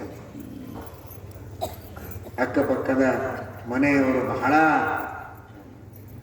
ಸೊಕ್ಕಿಗೆ ಬಂದಿದ್ದಾರೆ, ಅವರು ಸೊಕ್ಕು ಮುರಿಬೇಕು, ತೋರಿಸ್ಬೇಕು ಅವ್ರಿಗೆ, ಅವರು ಚಲೋ ಪಾಠ ಕಲಿಸ್ಬೇಕು ಅಂತ ಹೇಳಿ ಅವರು ಹೇಗೆ ತಮ್ಮ ಮಕ್ಕಳ ಮದುವೆ ಮಾಡಿದ್ದಾರೆ ಅಥವಾ ಬೇರೆ ಯಾವುದೋ ಕಾರ್ಯಕ್ರಮ ಮಾಡಿದ್ದಾರೆ, ಅದನ್ನೆಲ್ಲ ನೋಡಿ ಅದರ 4ರಷ್ಟು ಮಾಡಬೇಕು. ಹೊಟ್ಟೆಯಾಗಿ ಉರಿ ಬಿದ್ದಿರಬೇಕು ಅವರು, ಹೀಗೆಲ್ಲ ಮಾತಾಡ್ತಾರೆ ಓಪನ್ ಆಗಿ. ಅರಾಗದ್ವೇಷತಃ ಕೃತಂ, ಅದು ನಿಮ್ಮ ಗುರಿಯೇ ಅಲ್ಲ. ಯಾರು ಶಾಶ್ವತರಾಗಿ ಉಳಿತಾರೆ ಅವರು ಅಲ್ಲ, ನಾವು ಅಲ್ಲ. ಯಾತರ ಖಟಿಪೀಟಿ, ಒಂದು ದಿನ ಹೋಗ್ತಿದ್ದಿಲ್ಲ ಟಿಪೀಟಿ. ಯಾರು ಶಾಶ್ವತರಿದ್ದಾರೆ? ಭಗವಂತನ ಪ್ರೀತಿಗಾಗಿ ನಾವು ಕರ್ಮಗಳನ್ನು ಮಾಡಿದರೆ ಅದು ಶಾಶ್ವತವಾಗಿ ಉಳಿಯುತ್ತದೆ. ಅದರಿಂದ ಬಂದಂತಹ ಪುಣ್ಯ ಆ ಭಗವಂತನೆಂಬ ನಿಧಿಯಲ್ಲಿ ಸುರಕ್ಷಿತವಾಗಿರುತ್ತದೆ. ಜನ್ಮ ಜನ್ಮಾಂತರಗಳಿಗೂ ನಮಗೆ ಅದು ಒದಗಿ ಬರುತ್ತದೆ. ಅದರ ಕಡೆಗೆ ನಮಗೆ ದೃಷ್ಟಿ ಇರಬೇಕೇ ಹೊರತು ರಾಗದ್ವೇಷಗಳಿಂದ ಮಾಡಿದರೆ ಇದೀಗ ಹೇಳಿದಂತೆ ಸಮಯವೂ ಹೋಯಿತು, ಶ್ರಮವೂ ಆಯಿತು, ದುಡ್ಡು ಹೋಯಿತು, ಲಾಭ ಏನು ಬರಲಿಲ್ಲ. ಅವರಿಗೆ ಇನ್ನೊಬ್ಬರು ಹೊಟ್ಟೆಗೆ ಉರಿ ಬೀಳಲಿ ಅಂತ ಮಾಡಿದರೆ ಉರಿ ಬೀಳಬಹುದು, ಅದರ 4ರಷ್ಟು ಉರಿ ನಿನಗೆ ಬೀಳುತ್ತದೆ. ಅದನ್ನು ಇಟ್ಕೊಳ್ಬಾರ್ದು. ಅರಾಗದ್ವೇಷತಃ ಕೃತಂ ಅಫಲ ಪ್ರೇಕ್ಷುನಾ ಕರ್ಮ, ಫಲಾಪೇಕ್ಷೆಯನ್ನು ಮನಸ್ಸಿನಲ್ಲಿ ಇಟ್ಟುಕೊಳ್ಳಬಾರದು. ದೇವರು ಪ್ರಸನ್ನನಾಗಲಿ, ದೇವರ ಪ್ರೀತಿಯಾಗಲಿ ಅಂತ ಮಾತ್ರ ಕರ್ಮವನ್ನು ಮಾಡಿದರೆ ಸಾತ್ವಿಕ ಕರ್ಮ. ನೋಡಿ, ಯಾವ ಕರ್ಮ ಅಂತ ಕರ್ಮದ ಹೆಸರು ಬರಲೇ ಇಲ್ಲ ಇಲ್ಲಿ. ಯಜ್ಞ ಅಂತೂ ಹೇಳಲಿಲ್ಲ, ಯಾಗ ಅಂತೂ ಹೇಳಲಿಲ್ಲ, ಪೂಜೆ ಅಂತೂ ಹೇಗೆ ಅನ್ನೋದನ್ನ ಹೇಳಿದ. ಯಾವುದು ಅನ್ನುವುದನ್ನು ಹೇಳಿದ್ದಾನೆ, ಅದನ್ನು ಮಾತ್ರ ಹೇಳಲಿಲ್ಲ. ನಿಯತಂ ಅನ್ನೋದರೊಳಗೆ ಹೇಳಿದ ವರ್ಣಾಶ್ರಮಗಳಿಗೆ ವಿಹಿತವಾಗಿರಬೇಕು ಅಂತ. ಆದರೆ ಇನ್ನುಳಿದ ಎಲ್ಲ ಶಬ್ದಗಳಿಂದ ಹೇಳಿದ್ದು ಅದು ಹೇಗಿರಬೇಕು ಅಂತ. ಅದು ಸಾತ್ವಿಕ ಕರ್ಮ. ಇಂತಹ ಸಾತ್ವಿಕ ಕರ್ಮಗಳನ್ನು ಮಾಡುವುದಕ್ಕೆ ನಾವೇನಾದರೂ ಪ್ರಯತ್ನವನ್ನು ಮಾಡಿದರೆ ಶ್ರೀಮದ್ ಭಗವದ್ಗೀತೆಯನ್ನು ಕೇಳಿದ್ದು ಸಾಧ್ಯ. ನಿಯತಂ ಸಂಗರಹಿತ. ಇದೇ ರೀತಿ ಸುಖವನ್ನು, ಎಂಥ ಸುಖವನ್ನು ನಾವು ಬಯಸಬೇಕು. ಕೃಷ್ಣ ಹೇಳ್ತಾರೆ, ಯತ್ತದಗ್ರೇ ವಿಷಮಿವ ಪರಿಣಾಮೇ ಅಮೃತೋಪಮಂ ತತ್ ಸುಖಂ ಸಾತ್ವಿಕಂ ಪ್ರೋಕ್ತಂ ಆತ್ಮಬುದ್ಧಿ ಪ್ರಸಾದಜಂ. ಮೊದಲು ತೋರುತ್ತಿದೆ ಮಧುರ ವಿಷಯ ಸುಖ, ಕಡೆಯಲ್ಲಿ ದುಃಖ ಅನೇಕ ನೋಡೋ, ಹರಿಭಜನೆ ಮಾಡೋ ನಿರಂತರ. ಮೊದಲು ಸುಖ ಆಗ್ತದೆ ಅಂತ ಅಧರ್ಮದ ಮಾರ್ಗಕ್ಕೆ, ಅನ್ಯಾಯದ ಮಾರ್ಗಕ್ಕೆ ನಾವು ಹೋಗಬಾರದು. ಅಥವಾ ಕೇವಲ ವಿಷಯ ಭೋಗಗಳಲ್ಲಿ ಆಸಕ್ತರಾಗಬಾರದು. ಈಗ ಸುಖ ಅನ್ನಿಸ್ತದೆ. ಅಭ್ಯಾಸ ಮಾಡಬೇಕು ಅಂದರೆ ಮಕ್ಕಳಿಗೆ ಬೇಜಾರು, ಆಟ ಆಡಬೇಕು ಅಂದರೆ ಆನಂದವಾಗ್ತದೆ ಅಂತ ಹೇಳಿ ಆಟ ಆಡಿದರೆ, ಚೆನ್ನಾಗಿ ಅಭ್ಯಾಸ ಮಾಡದಿದ್ದರೆ, ಓದದೆ ಕಲಿಯದೆ ದಡ್ಡನಾಗಿ ಉದ್ಯೋಗವನ್ನು ಮಾಡಲಿಕ್ಕಾಗದೆ ತಂದೆ ತಾಯಿಗಳು ನೋಡಿಕೊಳ್ಳುವವರು ಇಲ್ಲ ಅನ್ನುವ ಸ್ಥಿತಿಯಲ್ಲಿ ಉಪವಾಸ ಇರುವ ಪ್ರಸಂಗ, ಭಿಕ್ಷೆ ಬೇಡುವ ಪ್ರಸಂಗ ಬಂದಿತ್ತು. ಮೊದಲು ತೋರುತ್ತದೆ ಮಧುರ ವಿಷಯ ಸುಖ, ಅದರ ಕೊನೆಗೆ ದುಃಖ ಪಡಬೇಕು. ಹಾಗೆ ಅಧ್ಯಾತ್ಮ ಮಾರ್ಗದಲ್ಲಿಯೂ ಕೂಡ ಸಾಂಸಾರಿಕ ವಿಷಯಗಳಲ್ಲಿ ಆಸಕ್ತನಾಗಿ ಸುಖವನ್ನು ಪಡ್ತಾ ಇದ್ದರೆ ಈಗ ಆನಂದ ಇರುತ್ತದೆ. ಆದರೆ ಮುಂದೆ ತಾನು ಧರ್ಮವನ್ನು ಮಾಡದೆ ಪುಣ್ಯವನ್ನು ಸಂಪಾದನೆ ಮಾಡುವ ಶಕ್ತಿ ಇದ್ದಾಗ, ದೇಹ ಇಂದ್ರಿಯಗಳು ಗಟ್ಟಿ ಇದ್ದಾಗ ಸಾಧನೆಯನ್ನು ಮಾಡೋದಿಲ್ಲ. ಆಮೇಲೆ ವಿವೇಕ ಬರುತ್ತೆ, ಸಜ್ಜನರ ಸಹವಾಸದಿಂದ, ಪ್ರವಚನ ಕೇಳಿ, ಪುರಾಣ ಕೇಳಿ. ಆದರೆ ಶಕ್ತಿ ಇರೋದು ಮಾಡಬೇಕು ಅಂದ್ರೆ. ಮಾಡಬೇಕು ಅಂತ ಮನಸ್ಸು ಬಂದಾಗ ಶಕ್ತಿ ಇರೋದು. ಯಾವತ್ ಸ್ವಾಸ್ಥ್ಯಂ ಶರೀರೇಶು ಯಾವಚ್ಚೇಂದ್ರಿಯ ಶಕ್ತತಾ. ಶರೀರದಲ್ಲಿ ಆರೋಗ್ಯ ಇರುವಾಗ, ಇಂದ್ರಿಯಗಳಲ್ಲಿ ಶಕ್ತಿ ಇರುವಾಗ ಸಾಧನೆಯನ್ನು ಮಾಡಬೇಕು. ಅದು ಬಿಟ್ಟು ಮೊದಲು ಕೇವಲ ಸುಖವನ್ನು ಭೋಗ ಮಾಡಿ ಮುಂದೆ ನೋಡೋಣ ಅಂದರೆ ಸಾಧನೆ ಮಾಡಲಿಕ್ಕೆ ಆಗುವುದಿಲ್ಲ. ಆ ದೃಷ್ಟಿಯಲ್ಲಿ ಎತ್ತದಗ್ರೇ ವಿಷಮ, ಮೊದಲು ವಿಷ ಅಂತನಿಸುವಂತೆ, ಕಷ್ಟ ಅಂತನಿಸುವಂತೆ ಇರುತ್ತೆ. ಆದರೂ ಕೂಡ ಕಷ್ಟಪಡಬೇಕು, ಸಾಧನೆ ಮಾಡಬೇಕು. ವ್ರತ, ನಿಯಮ, ಉಪವಾಸ, ದಾನ, ಧರ್ಮ ಇವುಗಳನ್ನೆಲ್ಲ ಮಾಡುವುದು ಕಷ್ಟ ಅಂತನಿಸಿದರೂ ಮಾಡಬೇಕು. ಮಾಡಿದರೆ ಅದರಿಂದ ಮುಂದೆ ಬೇಕಾದಷ್ಟು ಸುಖವನ್ನು ಅನುಭವಿಸ್ತಾನೆ. ಇವತ್ತು ಚೆನ್ನಾಗಿ ಹೊಟ್ಟೆತುಂಬ ಊಟ ಮಾಡ್ತಾ ಇದ್ದಾನೆ ಅಂದರೆ ಜನ್ಮಾಂತರದಲ್ಲಿ ಅನ್ನದಾನ ಮಾಡಿದ್ದಾನೆ ಅಂತ ಅರ್ಥ. ಆಗ ಕಷ್ಟ ಆಗಿತ್ತು ಅವನು. ಅಡುಗೆ ಮಾಡಬೇಕು, ಬಂದವರಿಗೆಲ್ಲ ಬಡಿಸ್ಬೇಕು, ಎದುರುಗಮ್ಮ ಮಾಡಬೇಕು, ಮತ್ತೆ ಜನ ಬರುವುದು, ಅನ್ನದಾನ ಬಹಳ ಕಷ್ಟ ಅಂತ ಅನಿಸುತ್ತೆ. ಆದರೆ ಅದರ ಫಲ ತಾನು ಹೆಂಡತಿ ಮಕ್ಕಳು ಎಲ್ಲರ ಜೊತೆಗೆ ಬಂಧು ಬಳಗದ ಜೊತೆಗೆ ಆನಂದವಾಗಿ ಊಟ ಮಾಡುತ್ತಾ ಇರ್ತಾನಲ್ಲ, ಅದು ಅದರ ಫಲ. ಇದು ತಾತ್ಕಾಲಿಕವಾದ ಫಲ. ಮಹಾಫಲ ಅದು ಭಗವಂತನ ಜ್ಞಾನವೇ. ಆದರೆ ಉದಾಹರಣೆಗೆ ಹೇಳೋದು ಅಂದರೆ, ಕೊಡುವಾಗ ನಾನು ಕೊಡಬೇಕಲ್ಲ, ಹಣ ಖರ್ಚಾಗ್ತದಲ್ಲ ಅಂತ ಅನಿಸುತ್ತೆ, ಅಥವಾ ದೇಹಕ್ಕೆ ಶ್ರಮವಾಗ್ತದಲ್ಲ ಅಂತ ಅನಿಸುತ್ತೆ. ಆದರೆ ಮುಂದೆ ಅದರ ಮಹಾಫಲವನ್ನು ಅನುಭವಿಸ್ತೇನೆ. ಈ ರೀತಿ ಯತ್ತದಗ್ರೇ ವಿಷಮಿವ ಪರಿಣಾಮೇ ಅಮೃತೋಪಮಂ ತತ್ಸುಖಂ ಸಾತ್ವಿಕಂ ಪ್ರೋಕ್ತಂ ಆತ್ಮಬುದ್ಧಿ ಪ್ರಸಾದತು. ಅಂತಹ ಸುಖವನ್ನು ಪಡೆಯುವ ಪ್ರಯತ್ನ ಮಾಡಬೇಕು. ಸಾತ್ವಿಕವಾದ ಕರ್ಮಗಳನ್ನು ಮಾಡುವ ಪ್ರಯತ್ನ ಮಾಡಬೇಕು. ದೇವರನ್ನು ಧರ್ಮವನ್ನು ತಿಳಿಯುವಂತಹ ಸಾತ್ವಿಕವಾದ ಬುದ್ಧಿಯನ್ನು ಪಡೆದುಕೊಳ್ಳುವ ಪ್ರಯತ್ನವನ್ನು ಮಾಡಬೇಕು. ಹೀಗೆ ಕೃಷ್ಣ ಪರಮಾತ್ಮ ಉಪದೇಶವನ್ನು ಮಾಡುತ್ತಾನೆ. ಶ್ರೀಕೃಷ್ಣ ಸಮಗ್ರವಾದ ಗೀತೆಯ ಸಾರವನ್ನು 2 ಶ್ಲೋಕಗಳಲ್ಲಿ ಅರ್ಜುನನಿಗೆ ಹೇಳ್ತಾರೆ. ಈಶ್ವರ ಸರ್ವಭೂತಾನಾಂ ಹೃದ್ದೇಶೇ ಅರ್ಜುನ ತಿಷ್ಠತಿ ಭ್ರಾಮಯನ್ ಸರ್ವಭೂತಾನಿ ಯಂತ್ರಾರೂಢಾನಿ ಮಾಯಯ ತಮೇವ ಶರಣಂ ಗಚ್ಚ ಸರ್ವಭಾವೇನ ಭಾರತ ತತ್ಪ್ರಸಾದಾತ್ ಪರಾಂ ಶಾಂತಿಂ ಸ್ಥಾನಂ ಪ್ರಾಪ್ಸ್ಯಸಿ ಶಾಶ್ವತಂ. ಎಲ್ಲ ಜೀವರಾಶಿಗಳಲ್ಲಿ, ಎಲ್ಲ ಚೇತನ ಹಾಗೂ ಅಚೇತನರಲ್ಲಿ ಅಂತರ್ಯಾಮಿಯಾಗಿ ಪರಮಾತ್ಮನಿದ್ದಾನೆ ಎನ್ನುವುದನ್ನು ತಿಳಿ. ಯಾರನ್ನೇ ನೋಡಲಿ, ಯಾವುದೇ ವಸ್ತುವನ್ನು ನೋಡಲಿ, ದೇವರು ಒಳಗೆ ಅಂತರ್ಯಾಮಿಯಾಗಿದ್ದಾನೆ. ಭಗವಂತನ ಅನೇಕ ಅಧಿಷ್ಠಾನಗಳು ಇವೆಲ್ಲ, ಮೂರ್ತಿಗಳು, ಪ್ರತಿಭೆಗಳು, ಇವುಗಳೇ ಭಗವಂತ ಅಲ್ಲ. ಕಣ್ಣಿಗೆ ಕಂಡವರೆಲ್ಲ ದೇವರಲ್ಲ, ಕಂಡ ವಸ್ತುಗಳು ಯಾವುದೂ ದೇವರಲ್ಲ. ಆದರೆ ಎಲ್ಲಿಯೂ ದೇವರಿಲ್ಲದೇ ಇಲ್ಲ, ಎಲ್ಲದರಲ್ಲಿಯೂ ದೇವರಿದ್ದಾರೆ. ಈಶ್ವರ ಸರ್ವಭೂತಾನಾಂ ಹೃದ್ದೇಶೇ ಅರ್ಜುನ ತಿಷ್ಠತಿ. ಎಷ್ಟು ಸ್ಪಷ್ಟವಾಗಿ ಕೃಷ್ಣ ಹೇಳ್ತಾನೆ, ಎಲ್ಲರಲ್ಲಿ ದೇವರಿದ್ದಾರೆ, ಎಲ್ಲರೊಳಗೆ ಅಂತರ್ಯಾಮಿಯಾಗಿ ಪರಮಾತ್ಮನಿದ್ದಾನೆ.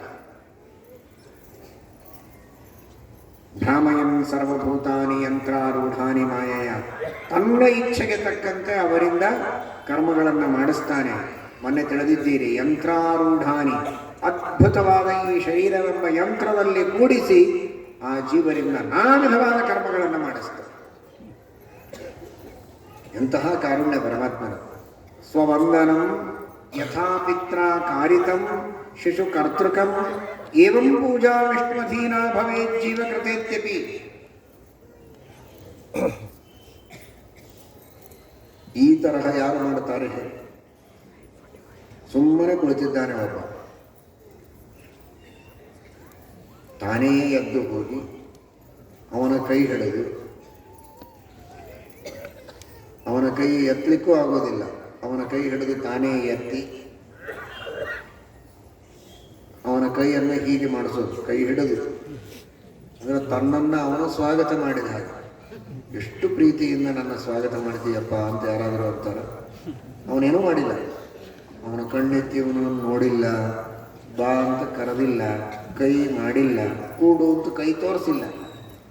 ಆದರೆ ಅವನ ಕೈ ತಾನೇ ಹಿಡಿದು ಅವನ ಕೈಯನ್ನು ಸ್ವಾಗತ ಮುದ್ರೆ ತೋರುವಂತೆ ಮಾಡಿ, ಆದರ ಗೌರವಗಳಿಂದ ಕೂಡಲಿಕ್ಕೆ ಅವನು ತನಗೆ ತೋರಿಸ್ತಾನೆ ಅಂತ ತಾನೇ ಕೈ ಮಾಡಿಸಿಕೊಂಡು, ಎಷ್ಟು ಉಪಚಾರ ಮಾಡ್ತೀರಿ ನಮಗೆ ಅಂತ ಮತ್ತೆ ಅವನನ್ನೇ ಹೊಗಳಿ, ಇಷ್ಟು ಉಪಚಾರ ಮಾಡಿದ್ದಕ್ಕೆ ಹೃತ್ಪೂರ್ವಕ ಅಭಿನಂದನೆಗಳು ಅಂತ ಅವನಿಗೆ ಶಾಲು ಹೊಲಿಸಿ. ಇದು ಹುಚ್ಚರಾದರೂ ಮಾಡ್ತಾರ ಯಾರಾದರೂ? ಹುಚ್ಚರಂತೂ ಮಾಡೋದೇ ಇಲ್ಲ. ಅಥವಾ ಹೀಗೆ ಮಾಡದೇ ಇದ್ದವರೆಲ್ಲ ಹುಚ್ಚರು ಅಂತ ಅನ್ಬೇಕು ಏನು? ಆದರೆ ಒಬ್ಬನೇ ಒಬ್ಬ ಹಾಗೆ ಮಾಡುವವನು ಭಗವಂತ. ಆದರೆ ಅವನು ಹುಚ್ಚನಲ್ಲ, ಪರಮಕಾರುಣ್ಯ ಮೂರ್ತಿ. ನಮ್ಮೊಳಗಿದ್ದು ದೇವರನ್ನ ಕಣ್ತೆಗೆದು ದೇವರ ಮೂರ್ತಿಗಳನ್ನು ನೋಡುವಂತೆ ಮಾಡುವವನು ಅವನೇ. ಕಣ್ತರಿಸಿ ಭಗವಂತನ ಮಹಿಮೆಗಳನ್ನು 4 ಕಿವಿಯಿಂದ ಕೇಳುವಂತೆ ಮಾಡುವವನು ಅವನೇ.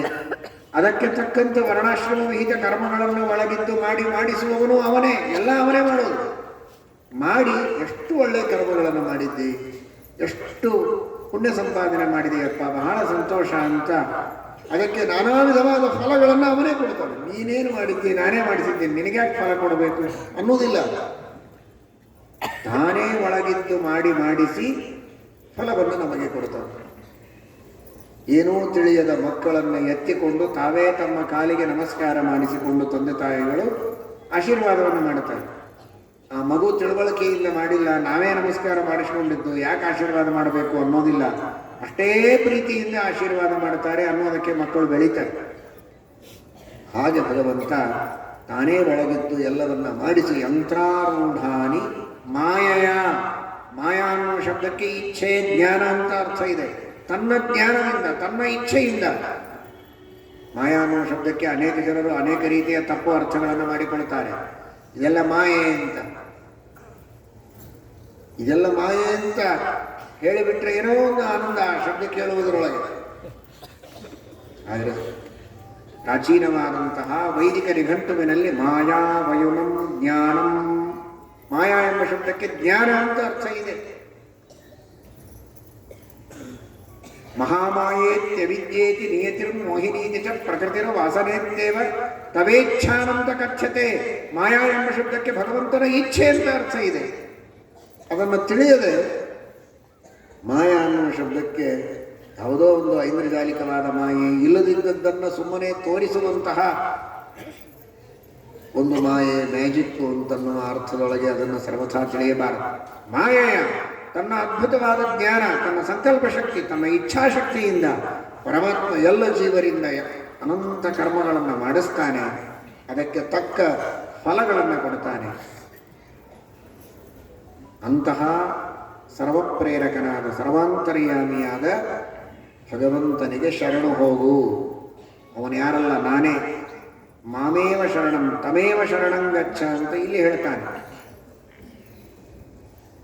ಸರ್ವಧರ್ಮಾನ್ ಪರಿತ್ಯಜ್ಯ ಮಾಮೇವ ಶರಣಂ ವ್ರಜ ಅಂತ ಮುಂದೆ ಹೇಳ್ತಾನೆ. ಎರಡೂ ಜೋಡಿಸಿದರೆ ತಮೇವ ಶರಣಂ ಗಚ್ಚ ಮಾಮೇವ ಶರಣಂ ಗಚ್ಚ ಅಂದ್ರೆ ಆ ಈಶ್ವರನೇ ನಾನು, ನನಗೆ ಶರಣು ಬಾ. ತತ್ಪ್ರಸಾದ ಪರಾಂ ಶಾಂತಿಂ ಸ್ಥಾನಂ ಪ್ರಾಪ್ಸತಿ ಶಾಶ್ವತಂ. ಶರಣಾಗತಿಯಿಂದ ಉತ್ತಮವಾದ ಸ್ಥಾನವನ್ನು, ಮೋಕ್ಷವನ್ನು ನೀನು ಹೊಂದುತ್ತೀಯ. ಶ್ರೀಮದ್ ಆಚಾರ್ಯರು ಬಹಳ ಸುಂದರವಾಗಿ ಇದಕ್ಕೆ ವ್ಯಾಖ್ಯಾನ ಮಾಡುತ್ತಾರೆ. ಏನು ದೇವರಿಗೆ ಶರಣ ಹೋಗೋದು ಅಂದ್ರೆ ಏನು? ಶರಣಾಗತಿಯಿಂದ ಮೋಕ್ಷ. ಶರಣಾಗತಿ ಅಂದ್ರೆ ಏನು? ಅದೇ ಗೊತ್ತಾಗುವುದಿಲ್ಲ. ಗೀತೆಗೆ ಶ್ರೀಮದಾಚಾರ್ಯರ ವ್ಯಾಖ್ಯಾನ ಎಷ್ಟು ಅವಶ್ಯಕ ಅನ್ನೋದನ್ನು ನಾವು ತಿಳಿದುಕೊಳ್ಳಬೇಕು. ಅದಕ್ಕೆ ಪ್ರಮಾಣ ವಚನವನ್ನು ಕೊಟ್ಟು ಆಚಾರ್ಯರು ವ್ಯಾಖ್ಯಾನ ಮಾಡುತ್ತಾರೆ.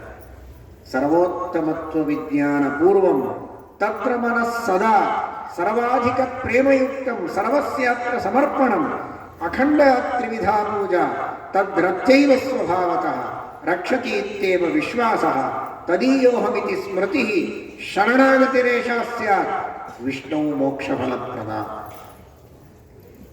ದೇವಾ ನಿನಗೆ ಶರಣು ಬಂದೆ ಅಂತ ಅಂದ ಮಾತ್ರಕ್ಕೆ ಶರಣಾಗತಿ ಅಲ್ಲ. ಶರಣು ಬಂದೆ ಅಂತ ಅನಬೇಕು, ಶರಣಂ ಪ್ರಪನ್ನ ಅಂತ ಹೇಳಬೇಕು. ಆದರೆ ಹೇಳಿದರೆ ಮುಗಿಯಲಿ. ದೇವರನ್ನ ಸರ್ವೋತ್ತಮ ಅಂತನ್ನುವ ಚಿಂತನವನ್ನು ನಿರಂತರವಾಗಿ ಮಾಡ್ತಾ ಇರಬೇಕು. ಸರ್ವೋತ್ತಮತ್ವ ವಿಜ್ಞಾನ ಪೂರ್ವಂ ತತ್ರ ಮನಸ್ಸದಾ. ನಿರಂತರವಾಗಿ ಭಗವಂತನನ್ನು ಸರ್ವೋತ್ತಮ ಅನ್ನುವ ಅನುಸಂಧಾನ ಮಾಡ್ತಾ ಇರಬೇಕು ಮನಸ್ಸಿನಲ್ಲಿ. ಎಷ್ಟು ದೊಡ್ಡದಾಗಿದೆ ನೋಡಿ ಶರಣಾಗತಿಯಿಂದ. ನಾವು ದೇವರನ್ನು ಸರ್ವೋತ್ತಮ ಅಂತ ಒಪ್ಪಿದ್ದೇವೆ, ನಮಗೆ ಅದರ ಬಗ್ಗೆ ಯಾವುದೇ ತಕರಾರಿಲ್ಲ ಅಂತ ಕೆಲವರು ಅಂತಾರೆ. ನಿನ್ನ ತಕರಾರಿಗೆ ಯಾರು ಮಹತ್ವ ಕೊಡ್ತಾರೆ? ತಕರಾರು ಮಾಡೋದಿಲ್ಲ ಅನ್ನೋದು ಒಂದು ಸಂತೋಷದ ವಿಷಯ.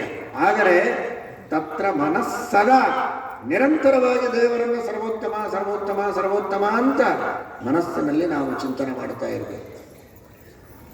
ಬರೀ ಸರ್ವೋತ್ತಮ ಅಂತ ತಿಳಿದರಲ್ಲ, ಸರ್ವಾಧಿಕ ಪ್ರೇಮಯುಕ್ತ, ಅತಿಯಾದ ಪ್ರೇಮವನ್ನು ಪರಮಾತ್ಮನಲ್ಲಿ ಮಾಡಬೇಕು. ಏನದು ಅತಿಯಾದ ಪ್ರೇಮ ಅಂದ್ರೆ? ಸರ್ವಾಧಿಕ ಪ್ರೇಮ ಅಂದ್ರೆ ಅದನ್ನೇ ಬಿಡಿಸಿ ಹೇಳ್ತಾರೆ ಟೀಕಾಕೃತ್ಪಾದರು. ಸ್ವಾತ್ಮಾತ್ಮೀಯ ಸಮಸ್ತ ವಸ್ತುಭ್ಯ ಅನೇಕ ಗುಣಾಧಿಕ. ಪ್ರಪಂಚದಲ್ಲಿ ಮನುಷ್ಯನಿಗೆ ಅನೇಕ ವಸ್ತುಗಳ ಮೇಲೆ ಪ್ರೀತಿ ಇರುತ್ತದೆ, ಅದರಲ್ಲಿ ತಾರತಮ್ಯ ಇರ್ತದೆ. ಎಲ್ಲರ ಮೇಲೂ ಕೆಲವರು ಪ್ರೀತಿ ಮಾಡ್ತಾರೆ, ಆದರೂ ತನ್ನ ಮಕ್ಕಳ ಮೇಲೆ ವಿಶೇಷ ಪ್ರೀತಿಯನ್ನು ಮಾಡ್ತಾನೆ. ಎಲ್ಲರಿಗಿಂತಲೂ ಹೆಚ್ಚು ಪ್ರೀತಿ ತಾನು ತನ್ನ ಮೇಲೆ ಮಾಡ್ತಾನೆ ಮನುಷ್ಯ. ತನಗಾಗಿ ಎಲ್ಲರೂ ಬೇಕು.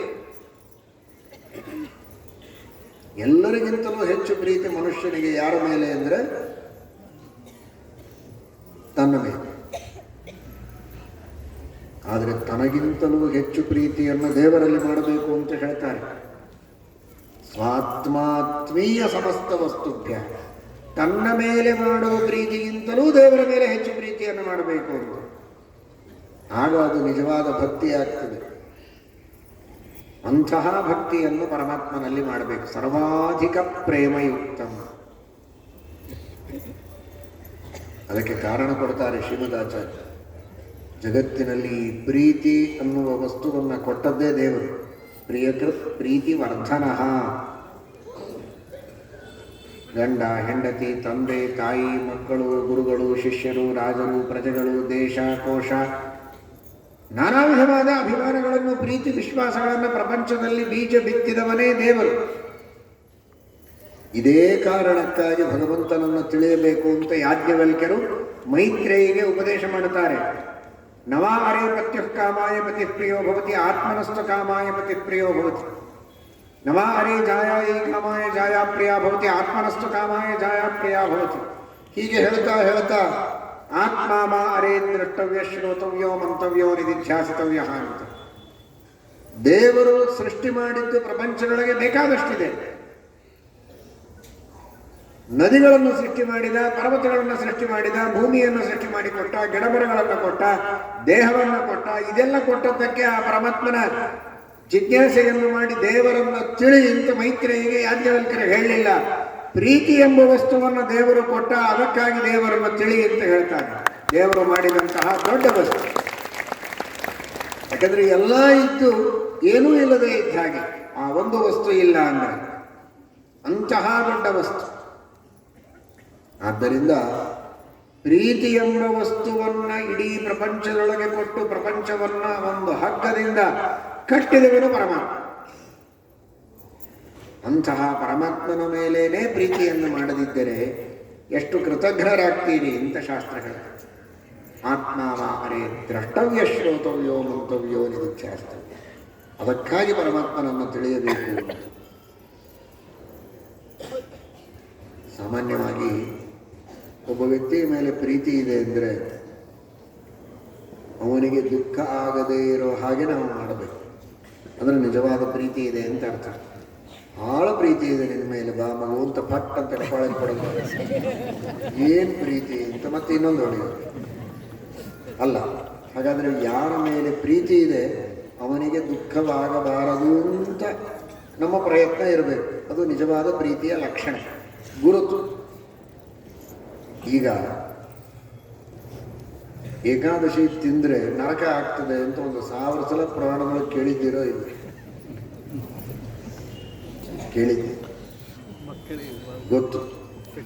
ಸಂಧ್ಯಾವಂದನ ಮಾಡದೆ ಇದ್ರೆ ಮಹಾ ಪಾಪ ಬರ್ತದೆ, ಅದರಿಂದ ದುಃಖ ಆಗ್ತದೆ, ನರಕ ಆಗ್ತದೆ, ಅದನ್ನೂ ಶಾಸ್ತ್ರದೊಳಗೆ ಹೇಳಿದ್ದಾರೆ, ಅದನ್ನೂ ಕೇಳಿದ್ದೀವಿ. ತಂದೆ ತಾಯಿಗಳಿಗೆ ಬೈದರೆ ಮಹಾ ಪಾಪ, ಅದನ್ನೂ ಕೇಳಿರ್ತೇವೆ. ಗುರು ಹುಂಕೃತ್ಯ ತ್ವಂಕೃತ್ಯ ವಿಷ್ಠಾಯಾಮ್ ಜಾಯತೆ ಕ್ರಿಮಿಹೀನ್. ಮಲಮೂತ್ರಗಳಲ್ಲಿ ಹೊಳಾಗಿ ಬೀಳ್ತಾನೆ ಅಂತ ಹೇಳಿದ್ದಾರೆ. ದೊಡ್ಡವರಿಗೆ ಬೈದರೆ 1000 ವರ್ಷ, 60 ವರ್ಷ ಸಹಸ್ರ, 60,000 ವರ್ಷ. ಒಂದು ಹುಳುಕ್ಕಷ್ಟು ಆಯುಷ್ಯನೇ ಇರೋದಿಲ್ಲ. ಹುಳುಕ್ಕಷ್ಟು ಆಯುಷ್ಯ ಇರೋದಿಲ್ಲ ಅಂತ ಗೊತ್ತು. ಅಷ್ಟು ಸಲ ಹುಳ ಆಗಿ ಹುಟ್ಟುತ್ತಾನೆ. ಮತ್ತು ಅದರ ಮೇಲೆ ವಾಕ್ಯಾರ್ಥ ಬೇರೆ ಕೆಲವು. ಅದರ ಆಯುಷ್ಯ ಏನು ನಮಗೆಲ್ಲ ಗೊತ್ತಿದೆ. ಯಾವ್ಯಾವ ಅದು 10 ನಿಮಿಷ ಇರ್ತದೆ, ಅಷ್ಟೇ, ಜಾಸ್ತಿ ಇರೋದಿಲ್ಲ. ಅದು 10 ನಿಮಿಷ ಇರ್ತದೆ. 10 ನಿಮಿಷ ಇರುವಂತಹ ಹುಳಗಳಾಗಿ 60,000 ವರ್ಷ ಹುಟ್ಟುತ್ತಾ ಇರ್ತಾನೆ ಅಂತ ಅರ್ಥ. ಇಷ್ಟೆಲ್ಲ ದುಃಖಗಳಿವೆ, ಕಷ್ಟಗಳಿವೆ ಅಂತ ಗೊತ್ತಿದೆ, ಆದರೂ ಬೈಯೋದು ಬಿಡ್ತಾನೆ, ಏಕಾದಶಿ ತಿನ್ನೋದು ಬಿಡ್ತಾನೆ, ಬಿಡೋದಿಲ್ಲ. ಹಾಗಾದ್ರೆ ಏನರ್ಥ? ಇದನ್ನೆಲ್ಲ ಮಾಡಿದರೆ ನನಗೆ ದುಃಖವಾಗ್ತದೆ ಅಂತ ಗೊತ್ತಿದ್ರೂ ಮಾಡ್ತಾನೆ ಅಂದ್ರೆ ತನ್ನ ಮೇಲೆ ತನಗೆ ಪ್ರೀತಿ ಇದೆ ಅಂತ ಹೇಳಬೇಕಾ? ಯಾರ ಮೇಲೆ ಪ್ರೀತಿ ಇದೆ ಅವನಿಗೆ ದುಃಖ ಆಗೋ ಹಾಗೆ ಮಾಡಬಾರದು ತಾನೆ. ನಿನ್ನ ಮೇಲೆ ನಿನಗೆ ಪ್ರೀತಿ ಇದ್ರೆ ನಿನಗೆ ದುಃಖ ಆಗೋ ಹಾಗೆ ನೀನು ಯಾಕೆ ಮಾಡ್ತೀಯ? ಹಾಗಾದ್ರೆ ನಿನ್ನ ಮೇಲೆ ನಿನಗೆ ಪ್ರೀತಿ ಇಲ್ಲ ಅಂತ ಅರ್ಥ. ನಿನ್ನ ಮೇಲೆ ನೀನು ಪ್ರೀತಿ ಮಾಡುವಂತೆ ಆಗಬೇಕು ಅಂತಾದರೂ ದೇವರು ಕೊಡಬೇಕಾ ಪ್ರೀತಿಯನ್ನ. ತಸ್ಯಾಪಿ ಪ್ರಿಯತಾಂ ಹರಿಹಿ ಆಪಾದಯೇ. ಭಾಗವತ ತಾತ್ಪರ್ಯದಲ್ಲಿ ಆಚಾರ್ಯ ಹೇಳ್ತಾರೆ, ಸರ್ವತೋಪಿ ಪ್ರಿಯೋಹ್ಯಾತ್ಮ ತಸ್ಯಾಪಿ ಪ್ರಿಯತಾಂ ಹರಿಹಿ ಆಪಾದಯೇ. ತನಗೆ ತಾನು ಪ್ರಿಯ ಅಂತ ಮಾಡಬೇಕಾದದ್ದು ದೇವರು. ಇಲ್ಲಾಂದ್ರೆ ನನಗೆ ನಾನು ಅಪ್ರಿಯನಾಗ್ತೇನೆ. ಇದೇನು ಸುಳ್ಳು ಹೇಳ್ತೀರ? ನನಗೆ ನಾನು ಅಪ್ರಿಯ ಆಗ್ಲಿಕ್ಕೆ ಸಾಧ್ಯವೇ ಇಲ್ಲ. ಅದರ ಲಕ್ಷಣ ಇದೆ. ನನಗೆ ನಾನು ಅಪ್ರಿಯ ಅಂತ ಆಗಿದ್ದಿಲ್ಲ ಅಂದ್ರೆ ನನಗೆ ದುಃಖ ಆಗುವ ಕಾರ್ಯಗಳನ್ನು ನಾನು ಮಾಡ್ಕೋಬಾರ್ದು. ಅದನ್ನು ಪ್ರತಿಯೊಬ್ಬ ಮನುಷ್ಯ ಮಾಡ್ತಾನೆ, ಆಸ್ತಿಕನಾದ ಮನುಷ್ಯನೂ ಮಾಡ್ತಾನೆ. ಹಾಗಾದರೆ ಆ ಸಂದರ್ಭದಲ್ಲಿ ದೇವರು ಅವನಿಗೆ ಅವನು ಪ್ರಿಯನಾಗದೇ ಇರುವಂತೆ ಮಾಡಿದ್ದಾನೆ ಅಂತ ಅರ್ಥ. ಎಷ್ಟರ ಮಟ್ಟಿಗೆ ಸೂಕ್ಷ್ಮವಾದ ಚಿಂತನವನ್ನು ಆಚಾರ್ಯರು ನಡೆಸ್ತಾರೆ ನೋಡಿ. ಹಾಗಾದರೆ ತನಗೆ ತಾನು ಪ್ರಿಯನಾಗುವಂತೆ ಮಾಡಿದವನೂ ದೇವರು, ಇನ್ನೊಬ್ಬರು ತನಗೆ ಪ್ರಿಯರಾಗುವಂತೆ ಮಾಡಿದವನೂ ದೇವರು. ಇಂಥ ದೇವರ ಮೇಲೂ ನೀವು ಪ್ರೀತಿ ಮಾಡೋದಿಲ್ಲ ಅಂದ್ರೆ ಎಂಥ ಕೃತಜ್ಞರು. ಯತ್ ಸಂಪರ್ಕಾತ್ ಪ್ರಿಯ ಆಸನ್ ತತಃ ಕೋನ್ವ ಪರಪ್ರಿಯ. ಆದ್ದರಿಂದ ಭಗವಂತನಲ್ಲಿ ಪ್ರೀತಿಯನ್ನ ಮಾಡಿ ಸರ್ವಾಧಿಕ ಪ್ರೇಮಯುಕ್ತಂ ಸರ್ವಸ್ಯಾತ್ರ ಸಮರ್ಪಣಂ. ಮಾಡಿದ ಪ್ರತಿಯೊಂದು ಕರ್ಮಗಳನ್ನು ದೇವರಿಗೆ ಅರ್ಪಣೆ ಮಾಡಿ ಮನಸ್ಸು ಮಾತು ಕೃತಿ ಮೂರರಿಂದಲೂ ಭಗವಂತನಿಗೆ ನಿಷ್ಕಾಮವಾಗಿ ಪೂಜೆಯನ್ನ ಮಾಡಿ ಅಖಂಡ ತ್ರಿವಿಧ ಪೂಜಾ ತದ್ರತ್ತೀವ ಸ್ವಭಾವತಃ. ನಾನು ಮಾಡಿದ ಅಲ್ಪ ಸೇವೆಯಿಂದ ಪ್ರಸನ್ನನಾದ ದೇವರು ನನಗೆ ಫಲ ಕೊಟ್ಟೇ ಕೊಡ್ತಾನೆ, ಕೈ ಬಿಡೋದಿಲ್ಲ ಅನ್ನುವ ವಿಶ್ವಾಸ. ರಕ್ಷತೀತ್ಯೇವ ವಿಶ್ವಾಸ. ತದೀಯೋಹಮಿತಿ ಸ್ಮೃತಿ. ನಾನು ದಾಸ, ಅವನು ಸ್ವಾಮಿ. ನಮ್ಮಿಬ್ಬರ ಈ ಸಂಬಂಧ ಇದು ಅನಾದಿ ನಿತ್ಯ, ಎಂದಿಗೂ ಹೋಗುವಂತಹದ್ದಲ್ಲ ಅನ್ನುವಂತಹ ದೃಢವಾದ ನಿರ್ಧಾರ. ರಕ್ಷತೀತ್ಯೇವ ವಿಶ್ವಾಸ ತದೀಯೋಹಮಿತಿ ಸ್ಮೃತಿ ಶರಣಾಗತಿ ರೇಷಾಸ್ಯ. ಇದು ಶರಣಾಗತಿ. ಇದೆಲ್ಲ ಸೇರಿದರೆ ಅದು ಶರಣಾಗತಿ. ಹಾಗೆ ನಾವು ಭಗವಂತನಿಗೆ ಶರಣು ಹೋದರೆ ಭಗವಂತ ಮೋಕ್ಷವನ್ನು ಕೊಡುತ್ತಾನೆ. ನಿರಂತರವಾದ ಭಗವಂತನ ಚಿಂತನ, ಪರಮಾತ್ಮನಲ್ಲಿ ವಿಶ್ವಾಸ, ಭಕ್ತಿ, ಇವುಗಳಿಗೆ ಶರಣಾಗತಿ ಅಂತ ಹೇಳೋದು. ಅಂತಹ ಶರಣಾಗತಿಯನ್ನು ಮಾಡುವಂಥ ಕೃಷ್ಣ ಅರ್ಜುನನ ಮೂಲಕ ಸಮಗ್ರ ಸಾಧಕ ಸಮಾಜಕ್ಕೆ, ಸಜ್ಜನ ವರ್ಗಕ್ಕೆ ಪರಮಾತ್ಮ ಉಪದೇಶ ಮಾಡ್ತಾ ಇದ್ದಾನೆ. ಅಂತಹ ಶರಣಾಗತಿಯನ್ನು ನಾವು ಮಾಡೋದಕ್ಕೆ ಇನ್ನೂ ಬಹಳ ಪ್ರಯತ್ನ ಮಾಡಬೇಕು. ಆ ದಿಶೆಯಲ್ಲಿ ಪ್ರಯತ್ನವನ್ನು ಪ್ರಾರಂಭ ಮಾಡಬೇಕು. ಇಂದು ಪ್ರಾರಂಭ ಮಾಡಿದರೆ ಆ ಶರಣಾಗತಿಯ ಪರಿಪೂರ್ಣವಾದ ಸಾಧನೆಯನ್ನು ಮಾಡುವುದಕ್ಕೆ ಇನ್ನೆಷ್ಟೋ ಜನ್ಮಗಳು ನಮಗೆ ಬೇಕು ಅಂತ ಹೇಳಿ ಈಗ ಪ್ರಾರಂಭ ಮಾಡದೇ ಇದ್ದರೆ ಇನ್ನೂ ಮುಂದೆ ಹೋಗುತ್ತೆ. ಇದೇ ಅವಕಾಶ, ಇದೇ ದೊಡ್ಡ ಸೌಭಾಗ್ಯ. ಇಷ್ಟೆಲ್ಲ ಸಜ್ಜನರ ಸಮುದಾಯ ನೋಡಿ, ಎಷ್ಟು ಜನ ಭಗವಂತನ ಆ ಭಗವದ್ಗೀತೆಯನ್ನು ಕೇಳುವುದಕ್ಕೆ ಅಂತ ಇಷ್ಟು ಜನ ಕುಳಿತಿದ್ದೀರಿ. ಎಲ್ಲರೂ ಭಗವದ್ಭಕ್ತರು, ಎಲ್ಲರಿಗೂ ದೇವರಲ್ಲಿ ಗುರುಗಳಲ್ಲಿ ಶ್ರದ್ಧೆ ಇದೆ. ಇಂತಹ ಸಾವಿರಾರು ಜನ ಒಂದು ಕಡೆಗೆ ಕುಳಿತು ಹೇಳುವಂತಹ ಅವಕಾಶ ಸಿಕ್ಕಿದೆ ಅಂದರೆ ಇದು ಇನ್ಯಾವ ಜನ್ಮಕ್ಕೆ ಸಿಗತ್ತೆ ಗೊತ್ತಿಲ್ಲ. ಹೇಳುವವರು ಜೊತೆಗೆ ಕೇಳುವವರು, ಒಳ್ಳೆ ಪರಿಸರ, ಧರ್ಮ ಮಾಡುತ್ತೇನೆ ಅಂದರೆ ಸಹಕಾರ ಮಾಡುವವರು, ನಾವು ಧರ್ಮ ಮಾಡಬೇಕು ಅಂದರೆ ಅಂತಹ ಆದರ್ಶ ಕಣ್ಣು ಮುಂದೆ ತೋರುವವರು ಇರುವಂತಹ ಸಮಾಜದೊಳಗೆ ಇವತ್ತು ನಾವು ಹುಟ್ಟಿ ಬಂದಿದ್ದೇವೆ ಅಂದರೆ ನಿಜವಾಗಿಯೂ ಧನ್ಯ. ಈ ಅವಕಾಶವನ್ನು ಸರ್ವಥ ಮಾಡಿಕೊಳ್ಳಬಹುದು. ಸುತ್ತಮುತ್ತಲೂ ಅಧರ್ಮ, ಅನ್ಯಾಯ, ಎಲ್ಲರೂ ಭ್ರಷ್ಟಾಚಾರಿಗಳು, ದುರಾಚಾರಿಗಳು. ಅಂಥದ್ರೊಳಗೆ ಒಬ್ಬನೇ ಒಬ್ಬ ಎಲ್ಲಿಯೋ ಮೂಲೆಯೊಳಗಿದ್ದು ನಾನು ಧರ್ಮ ಮಾಡ್ತೇನೆ ಅಂದರೆ ಬಹಳ ಕಷ್ಟ. ಮಾಡಬಹುದು, ಅದರ ಕಷ್ಟ ಬಹಳ.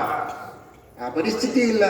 ಇಷ್ಟೆಲ್ಲ ಸಜ್ಜನರ ಮಧ್ಯದೊಳಗೆ ಇಷ್ಟೆಲ್ಲ ಹೇಳುವವರು ಕೇಳುವವರಿದ್ದಾಗ ನಾವು ಧರ್ಮವನ್ನು ಮಾಡೋದು ಬಹಳ ಸುಲಭ. ಅಂತಹ ಅವಕಾಶವನ್ನು ದೇವರು ಕಲ್ಪಿಸಿಕೊಟ್ಟಾಗ ಅದನ್ನು ಎಂದಿಗೂ ವ್ಯರ್ಥ ಮಾಡಿಕೊಳ್ಳದಂತೆ ಸಾರ್ಥಕ ಮಾಡಿಕೊಳ್ಳುವಂತಹ ಪ್ರಯತ್ನವನ್ನು ನಾವು ಮಾಡಿದರೆ ಇಂದಿಲ್ಲ ನಾಳೆ ಆ ತರಹದ ಶರಣಾಗತಿಯನ್ನು ಮಾಡುವ ಯೋಗವನ್ನು ಭಗವಂತ ಕರುಣಿಸಿಕೊಡ್ತಾನೆ. ಯತ್ರ ಯೋಗೇಶ್ವರ ಕೃಷ್ಣ ಯತ್ರ ಪಾರ್ಥೋ ಧನುರ್ಧರ ತತ್ರ ಶ್ರೀ ವಿಜಯೋ ಭೂತಿ ಧ್ರುವಾನೀತಿರ್ಮ ತಿರ್ಮ. ಎಲ್ಲ ಶ್ರೀಕೃಷ್ಣ ಪರಮಾತ್ಮನ ಉಪದೇಶವನ್ನು ಕೇಳಿದಂತಹ ಸಂಜಯ ಧೃತರಾಷ್ಟ್ರನಿಗೆ ಹೇಳ್ತಾನೆ, ಧೃತರಾಷ್ಟ್ರ ಇಷ್ಟನ್ನು ನಿರ್ಧಾರವಾಗಿಟ್ಟುಕೋ. ಯತ್ರ ಯೋಗೇಶ್ವರ ಕೃಷ್ಣ,